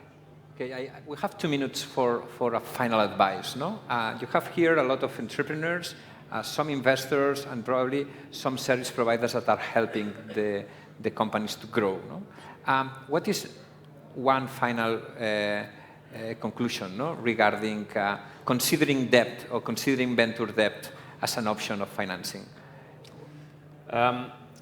For me, just being realistic about the life stage of your company, and considering that for most venture debt providers, you're going to need at least one institutional venture capital fund that you're working with. You've probably raised multiple millions in equity, and you've probably got good revenue traction. I mean, at SVB, we don't actually have any minimums. We would do venture debt in isolated circumstances to companies without any revenues at all, but it's unusual. So we're looking for there to be good metrics, good proof points, because all of this lends itself to a more foreseeable, visible future cash flow, where the company knows what levers it can pull, what will happen if it pulls them, and it just starts to look like a much better opportunity. So I'd say, and also just when you go to a bank, it's like going to any bank or any organization, just make sure you come prepared and just have good information, accurate information that you can stand by. So I was talking to a serial entrepreneur just before this, and I asked him what he thought I should sort of say, because I was kind of curious, and he had a really good point, which is as a founder, you realize very quickly that your job is all about sales, and you're selling, employees that you're recruiting to, you're selling customers you're going to sell to, you're selling investors, and so fundraising is going to be a core part of your job, and it's never really done. And I would say, in that spirit, think of your job as a fundraiser for your business to not just be talking to VCs, but to be talking to all sources of capital. By the way, including your bank, because there may be a time when you need just a traditional kind of AR revolver, and your bank can provide that facility. But you sort of always need to be thinking about where and when and how you're going to finance the business. Would be my advice. So, James, Paul. Thanks. For CaixaBank Day One, it's a pleasure to have them on board, because one of our main missions is to connect the local ecosystem with the best global providers. No? So thank you very much. Thank you. Thanks, guys. Thank you so much. That was a wonderful, wonderful session. Absolutely brilliant. So all about how venture debt and venture capital can invest together. So we're just going to do a quick room changeover. If you have a place to go, that's cool. If you're trying to come in, there's plenty of seats. Please do come and join us. We've had really a fantastic morning here, looking into all of the different aspects of fintech, looking at startup ecosystems, looking at that move to interconnected platforms and ecosystems, and the importance of open banking and APIs. And of course, we have had a presentation from the co-founder and Executive Vice President of Blockchain.com. And our next session stays on the subject of cryptocurrencies, and it's going to be absolutely fascinating. So just a quick reminder, if you haven't installed the South Summit app on your mobile phone, please do, because it's awesome. You can literally walk up to somebody, scan their badge, and connect with them. It's a great way to network. You can also share your appreciation for our wonderful speakers by going straight to the session and giving it 5 stars out of 5, I hope. I hope all of our speakers are inspiring you. And networking is really one of the most important things that you should be doing at South Summit. Last year, I met my speaking agent at South Summit. He came up to me and gave me his card after our session had finished. So I know the power of networking at South Summit. You should always be networking at South Summit, always be connecting, ABC. Okay, so we're going to move on to our next session, and it's all about the elephants in the room. Can you see them? The elephants in the room are the myths and realities of the crypto space. So a fascinating session to bring us up to our lunch break. So ladies and gentlemen, our next moderator is a serial entrepreneur who has sold 3 companies to Fortune 500 companies. So he really does know what he's talking about. Please give a huge round of applause to our next moderator from Into the Block, Leonard Board. Hello, everybody. Why that one? Oh, because you want me to stand over here? Okay, I'm going to stand over here. Hello, everybody. Thank you very much. I know lunch is coming up, and I promise you to give you 3 or 4 subjects that'll be very entertaining. We'll be quick, and we have 4 entrepreneurs. Why don't you guys come on stage?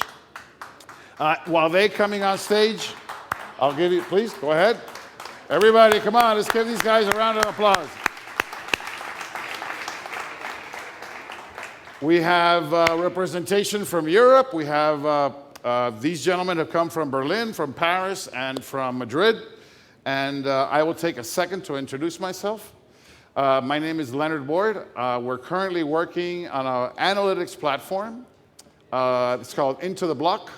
We have signed up. We will become the analytics platform for CoinMarketCap, for eToro, for TradingView, and for about a dozen other platforms. So we're very happy with the success that we have had. And without further ado, Eneko, why don't you introduce yourself? Hello, my name is Eneko, co-founder of Onis, a crypto custody solution. We keep your crypto assets safe, and we offer what we call a crypto assets as a service, which is a way for banks and fintechs to give crypto services to their customers. And we are here based in Madrid. John, you want to give us 30 seconds on on your background? Sure. My name is John. I represent Ontology, and I'm business developer director for the European Union, and we're a high-performance blockchain based in Shanghai and Beijing, and now accessing the European market, enabling trust, decentralizing finance, and protecting your data. Very good. Christopher? Sure. So my name is Christopher, co-founder of Finor, a German crypto custody bank based in Berlin, which you can actually see because I'm the only one not wearing a jacket actually over here. So what we do is we have built an end-to-end custody platform integrated into a crypto-native banking infrastructure. So don't do crypto as a service as Eneko does, but basically own the whole value chain. And Javier from Paris, why don't you tell us a little bit about yourself? So I'm Javier Gonzalez. I'm the GP of VentureSpec. We invest mostly on pre-seed startups, mostly in France, some in the rest of Europe, especially on blockchain, tech, very tech, and also co-founded a crypto fund about 4 years ago. So let me ask the audience, how many of you own crypto today? Any token? Well, it's about a third of the audience. One of the biggest fears that most of us have is losing our private keys. How do we store this? How do we keep this safe? So the first subject that we're going to try to tackle, because we have some people from custody companies, is we're going to ask the question. Well, let me set this up in a different way. We've had 4 hacks in the last 12 months, less than $1 billion, although it's a lot of money. When you compare that to financial services and what has happened since the financial crisis, you end up with $230 billion of fines, penalties, and losses. So recently, EOS was fined $24 million for not complying with the SEC. Javier says peanuts. That was less than 1% of what they raised. So we think that this industry is evolving, but today we have the pleasure of having 2 people that can answer the question.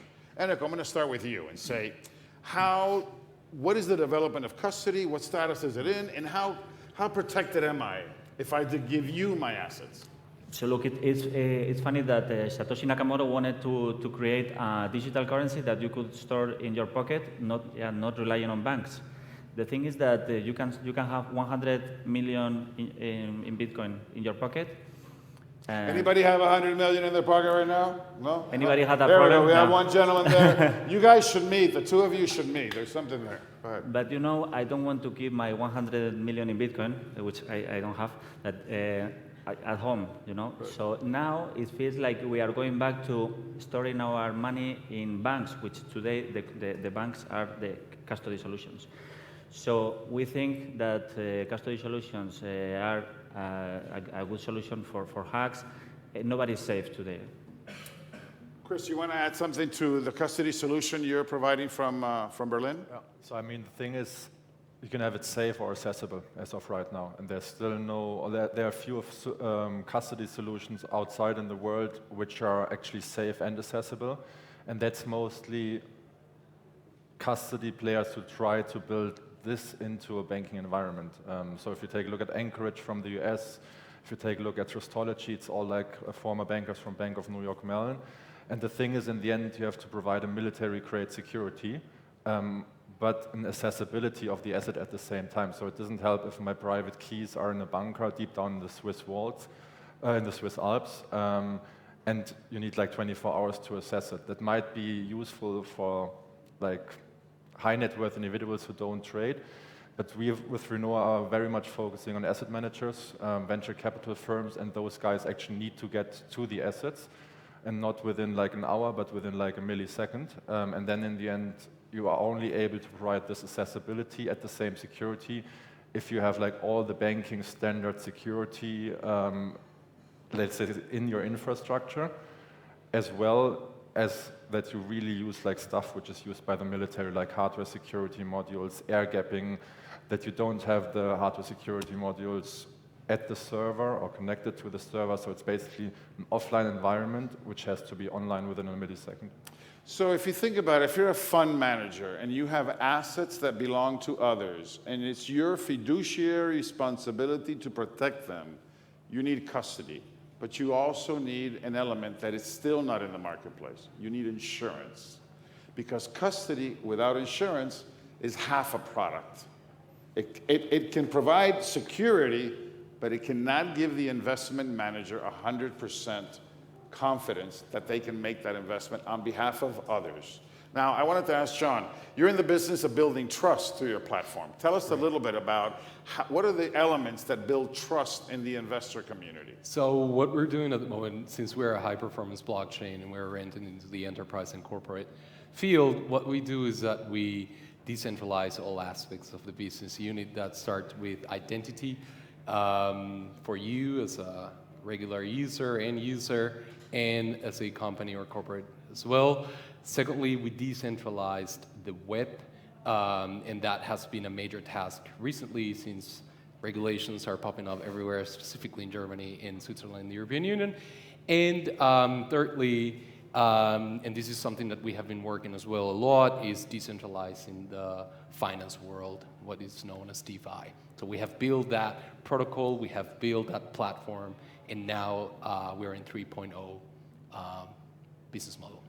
Very good. So we've taken about 8 minutes to go through security hacks and security. I want to talk a little bit about, because we have a wide open topic, talk about fundraising, right? So 2017, $11 billion.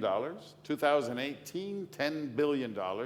Anybody want to guess how much was 2019 first half? Anybody know? 390 million, 3% of what we raised last year. So we are far, far, far away from those targets. Now, question to the panel, and I'll point to you, Javier, since you start with pre-seed and those type of investments. How's the market? Is fundraising through initial coin offerings or security token offerings, is it coming along? Is it a bump in the road, or is it over? So I think for ICOs is dead. For STOs, yeah, dead, run over twice, 3 times. Got it. For STOs, it's probably a bump in the road. There's still a huge opportunity to tokenize not only digital assets, but also physical assets, right?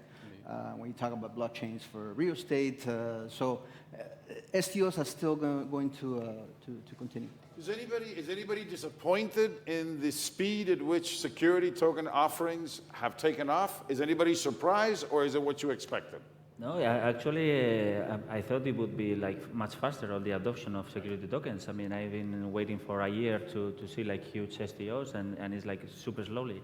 And another surprising thing is in the last few months is the initial exchange offerings, which surprisingly they raised a lot of money. And you know, now some like second level exchanges are like charging startups to do IOs. So we are going maybe to the same process of like approving scammy projects. So Chris, do you think that startups today should look more towards the traditional venture capitalists, or should they pursue the innovative fundraising strategies of 2017 or 2018? Depends what you want to get out as a startup. So if you look for investors who help you, you should rather go the VC way. If you have investors who are also supportive and who can invest into tokens, that's actually a big issue from the governance side, that most VC investors out of Europe and the US, it's a little bit different. They can't invest into tokens in their funds because their LPs don't allow it. So it's always the question, whom do you want to have as an investor, and how innovative are those investors? I definitely still go, and that's what we do with Finoa as well, with a classical approach, because the market is not there yet from like all the investors who can invest into tokens. And in the end, I mean, we talked about it, ICOs, there were a lot of scams in there. And if you raise as a startup right now an STO, people think you can't get money from the traditional VC side. So you always have like kind of a bad image. Huh? John, do you have anything you want to add? Yeah, it's pretty much the same, yeah. So, jumping from, we looked at security, we looked at funding opportunities, and now let's look at what can the fintech or the DeFi development innovation, how is it going to manage bringing in traditional financial services? Because we need lending, we need portfolio management, we need these services to be brought into the broad word, the blockchain, in its different ways. I'd like to ask the panel, starting with you, Inigo, what do you think, how are we going to bring in those financial services? What platform is going to be used? How do you see that happening? I mean, I'm very bullish about DeFi, decentralized finance. I mean, so. Could you tell us what that is? So it's difficult to explain, but basically so we went to traditional banking to fintech, which is a modern banking, and now we are going to a new way of financial services, like totally decentralized. But the thing is that I'm very bullish on that because everybody's talking about the blockchain with use cases for everything, and I'm a big believer in crypto, and I think that inside the blockchain world, the biggest disruption is coming from the cryptocurrencies themselves and in the financial industry. Chris, could you help us with the definitions? Yeah, so basically like in DeFi, everything is decentralized. You don't have one intermediary in the middle. The whole traditional banking system is completely centralized, more or less. And the thing is, it's always the question, okay, we have two different ecosystems, and they have to merge at one point in time, but it is rather that DeFi gets into the traditional banking space, or that, let's say, banks like Santander, BBVA, etc., they move more into the DeFi space, or let's say in the blockchain space. Then it's always the question, like, what does the customer really want? But what's also the type of regulation the customer needs. Yeah? I'm not a big fan of like creating a certificate on Bitcoin, because if banks would be able to store and manage Bitcoin accordingly, you don't need a certificate on top of it. On the other hand, I'm also not a fan of having like Binance or like exchanges from Asia managing all my money, where you don't even know where they are sitting, who's managing, etc. So in the end, there have to be new players, or let's say the banks have to move into this new space that you offer staking, crypto lending, etc. So if I would ask who knows what staking is, I think not a lot of people would raise their hand over here. And then most people don't know that you are currently get like 105% per year in returns if you just stake live peer, for example, without any risk. Banks will not move into that space, but that's like returns which are currently not accessible to the, let's say, non-sophisticated investors. Yeah? And that's like the poor and sad thing. So fintech relates to a proprietary platform, and DeFi is an open source platform. Now, for you guys, who's going to win? Is it proprietary platforms that are going to be successful, or is it DeFi that is going to be more successful? Is it open source, or is it proprietary? So we'll go through this again. For me, it's open source. For you, it's open source. It's an open platform. Open platform with an open source protocol combined with different blockchains altogether. Open, but it's like a wishful thinking. Yeah. I kind of believe the social graph is owned by Facebook. There's a number of these closed platforms that have been extremely successful because centralization does deliver efficiency of making decisions. I'm not proposing it, but it does deliver the efficiency of making decisions. Let's look at Ethereum and its open platform. How long have we been waiting for Ethereum 2.0? It's been 2 years, because when you look at the discussions that they have, it takes them forever to make up their minds, and it's a voluntary system. Some of them are paid, but that's the downfall of these open platforms.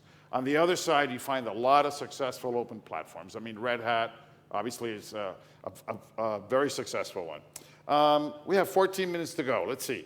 In terms of predictions, where do we think the marketplace is going to look like? You know, one of these questions that I read constantly and that I see all these answers about is, what's going to happen 10 years from now?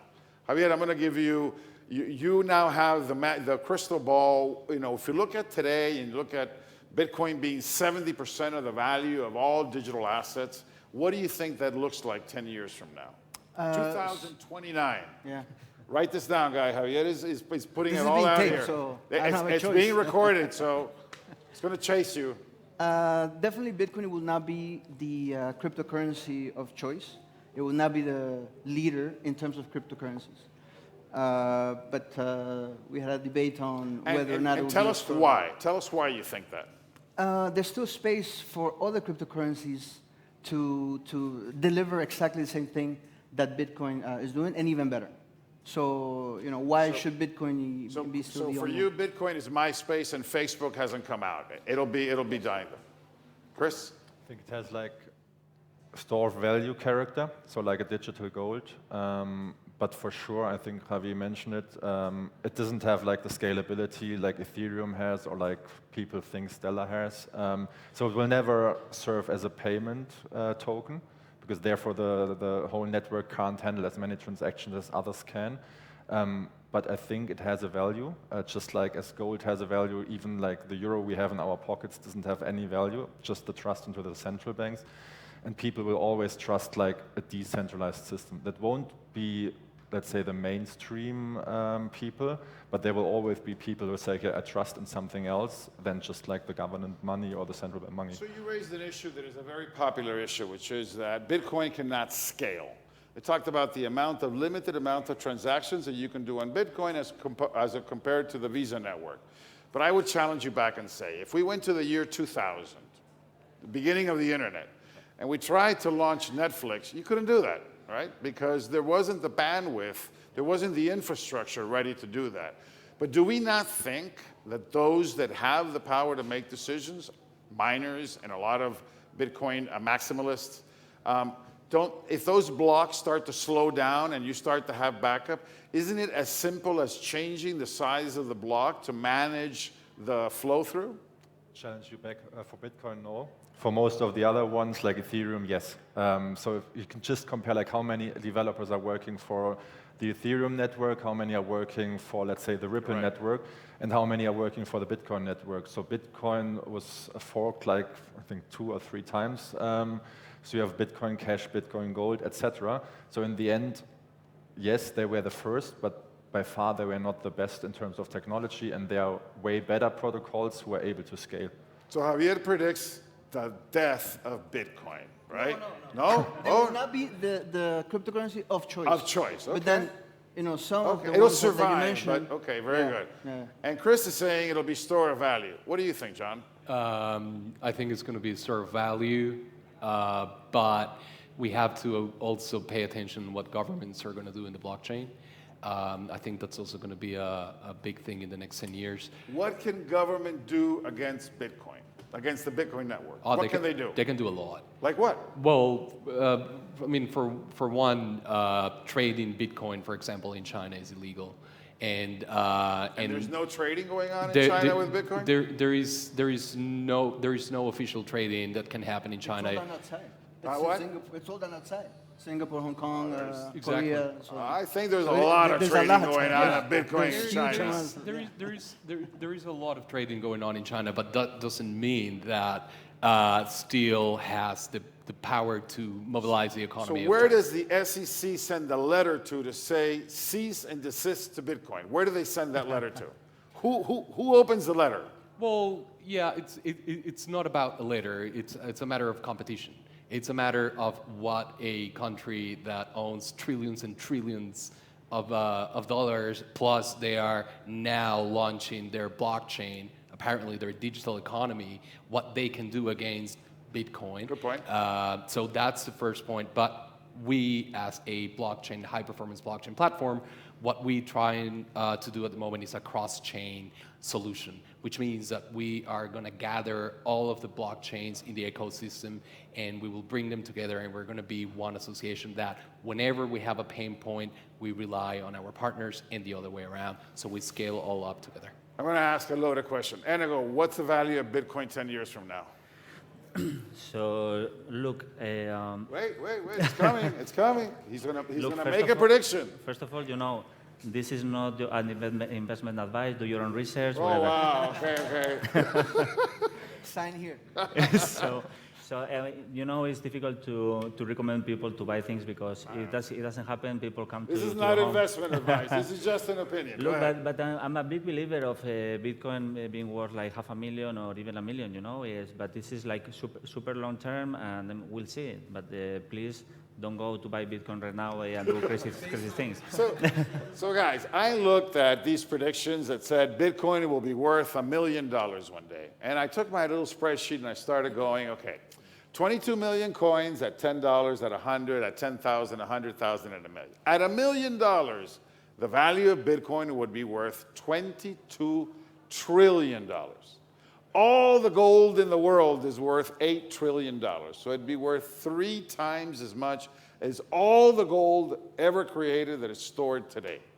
How many people in the audience think that Bitcoin one day will be worth more than all the gold created today? 1, 5, 7. Interesting. Look at the front row. I think this is your crowd. Did you see these girls in here? It's got to be. The 3 of you think it'll be worth more? How many Bitcoin do you own? 1? Half? Many? Good. Look, she's saying more. Very good. Very good. Very good. Right. Actually, I just went away with it. I ran away with it. Wrong question. Now, we have 7 minutes left. Comments from the audience. Any questions that you guys want to throw at us? Elephants in the room, things that you are wondering about. She has a pondering look. Do you want to share a question with us? No? No? Anybody have any questions? We do have a live phone. Trained athlete who's going to come and give you the microphone. In the back? Yes, we have a question. We have lots of questions at the front. There we go. Please introduce yourself to the room before you ask your Hi, question. everybody. I'm Ken Berger. I co-founded something called Crypto Explorers. We bring people to places like Crypto Valley, Switzerland, and Singapore, and get people together and mull over what the hell's going on with this. What are we going to do with this stuff? So my question is simply, what are your thoughts on tokens that are not Bitcoin or Ethereum, maybe Ripple, maybe, the top 5, whatever. Right. What are your thoughts on tokens coming? I'll give a specific example. There's a company called Helium. Which you guys know what it is. So, and they have to put these tokens or Blockstack, I'll throw a few. Helium or Blockstack or those kind of companies. Do you think that they actually have a chance that those tokens will catch on and become something? Cool. Javier, our seed investor. So I think we can make a difference on cryptocurrencies and tokens. In the sense of Bitcoin, Ether, maybe 2 or 3 others, more cryptocurrencies than actual tokens issued by Helium, etc. Graham from Telegram. Once you do that, then the comparison, the argument is not the same. Succeed? Will they be around 10 years from now? I don't know about those. No, not in particular, but as a generic question. Yeah, others, for you sure. obviously For sure. do. I just mentioned the one for Telegram. Okay. For Tom. Chris, what do you think? Fully agree. I think they have to have a use case and they have to have a token economics so that the investors actually get something out, or the users. So big fan of Maker, obviously, Polkadot from Berlin, Celo, which is basically building Libra since a couple of years already in South America and Africa. So I think there will be a lot of different tokens which will have a use case. But they have to have a use case and not just be like a white paper and then predict some price appreciation. Like Libra. John? Yeah, definitely. It also depends what you offer to the community, what you offer to the end user, and how easy will that be for the consumer to utilize that. The point is, you believe tokens are coming back, even though Wait. What 100%? Yeah, Let me sure. make a comment, which is that I've been using tokens for 20 years. My American Express reward points are tokens. My American Airlines points are tokens. They're tradable. If I gave you 100 million American miles, you would not think, I can do 1,000 trips. You would go, the conversion rate is 20 basis points. This guy just gave me $200,000. That's what you would think. And you can make them liquid. So we've been using these forms, but we've taken it now into a massive scale, right? And we're using it for fundraising, for different purposes. But if you look at the balance sheet of American Airlines, you're going to find the liability for all those tokens that are issued. So, next question. Anybody? The back. Yes, tell us who you are. Okay, first, congratulations for the moderation of the table. I like it very much, Leonard. So, and the rest of the professionals, you are very, very good. My name is Felix Fuertes. I am one of the founders of Blockchain Hub in Spain and Crypto Invest. We are focused on investing in ICO projects and fintechs focused on blockchain. And we move from a community of more than 3,000 people. So my focus is answering and completing the last question you asked to the speakers. That I think you are not taking into account what happened to the gold in the past, where the projections of the gold, the price of the gold were $30,000 US, and it haven't moved above 40,000. So what happened there? It was someone who was putting a lot of pressure on the price of the gold. So it didn't happen even if the projections were accountable to 20,000 or 30,000. And in this case, you are saying that Bitcoin will not be the leading cryptocurrency in 10 years. But I cannot agree with you, because in this case, Bitcoin has already 10 years of track record, and that's very difficult to surpass. So taking into account that we are human beings, what's behind the cryptocurrency is always people, and that's the kind of thing we need to take into account here, that it's not just a cryptocurrency, what people think about this cryptocurrency, and if it has the trust they need. Okay, great. There wasn't a question, it was more of a comment. In the back, any questions? Hi. I'd like to know the panel's view on the anonymity feature of cryptocurrencies. Do you guys think it's going to remain that way? Is it going to go? Is everybody going to remain anonymous within the crypto community? Anonymity as an issue in crypto world. Start with you, Inigo. I mean, it's an issue. issue. Is there such a thing? Is it really anonymous? It's an issue, and the governments want to shut it down, and the Zcash, Monero, so I'm a big fan of these coins, but now there are governments pushing exchanges to remove the anonymous coins. I mean, coins that allow the complete anonymity. So it's going to be challenging, but I really think that these coins are going to be very important. John? Yeah, I think it's not going to be doable in the future, but there is a solution for that already, and that will be a decentralized identity. So you can hold your tokens, you can trade, you can enable the economy, yet you are protecting your data, your liability, your resources. Everything's going to be, it will belong to you. So you don't have to be anonymous anymore. You just decide which part of your digital identity you're going to be able to utilize and what you're going to get in return for exchanging that. Chris? Fully agree. I think the Zcash, I mean, it's a privacy coin, and they have a backdoor for the US government, so then there's no anonymity. There's no anonymity. Yeah, no anonymity. And I think there'll be solutions like today offshore, or whatever. You create a couple of shell companies, and you do the same thing with. So I think that the on-ramps converting fiat into crypto has been intervened, mostly. You can still buy crypto on the side from unreliable sources, but if you go through the financial system to move significant or any relevant quantity of money, you're going to have to go through a KYC, and there's traceability from that point on. I think that we, in the platform that we have, we saw a transaction that elevated the total volume. Somebody was taking 8,100 Bitcoin and taking less than a quarter point of each Bitcoin in every transaction, and did that 16,000 times into 16,000 new addresses to make it disappear.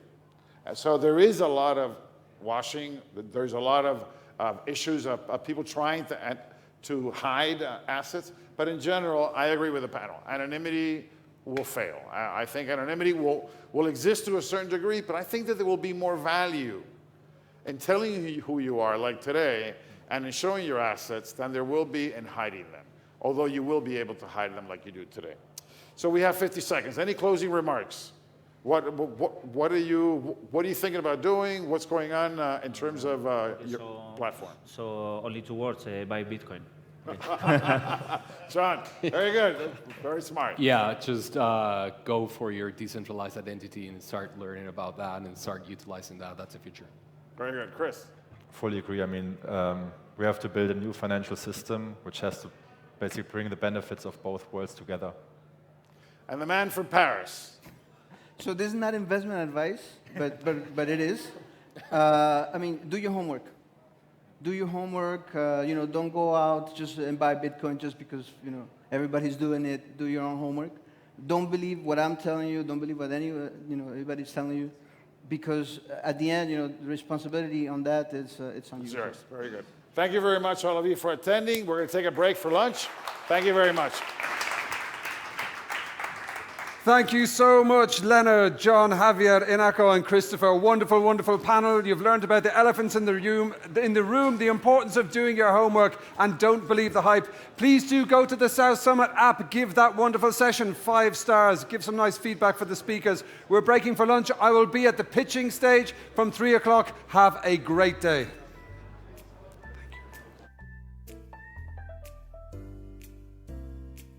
Sometimes I feel I've got you. Run away, I've got you. Get away from the pain you drive into the hurt of me. The love we share seems to go nowhere, and I've lost my light. For I just and turn, I can't sleep at night. Once I ran to you, now I run from you. This tainted love you've given, I give you all a boy could give you. Take my tears and that's not nearly all. Tainted love, tainted love.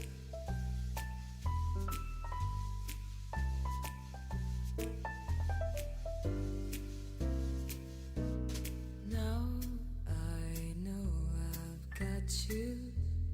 Run away, I've got you. Get away. You don't really want any more from me. To make things right, you need someone to hold you tight. And you think love is to pray, but I'm sorry, I don't pray that way. Once I ran to you, now I run from you. This tainted love you've given, I give you all a boy could give you. Take my tears and that's not nearly all. Tainted love, tainted love.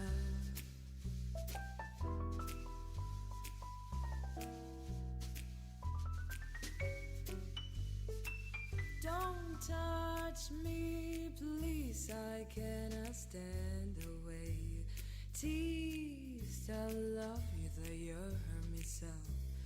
Now I'm going to pack my things and go.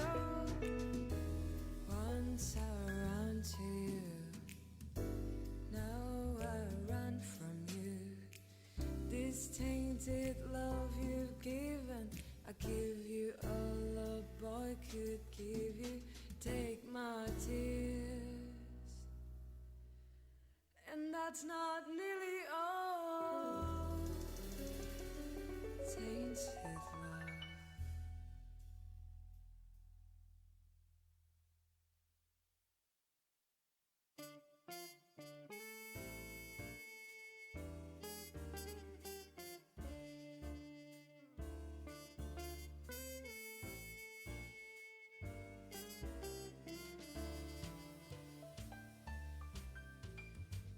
She wakes up early every morning just to do her hair now, 'cause she cares, yeah. Her day couldn't be right without her makeup. She's never had a makeup. She's just like you and me.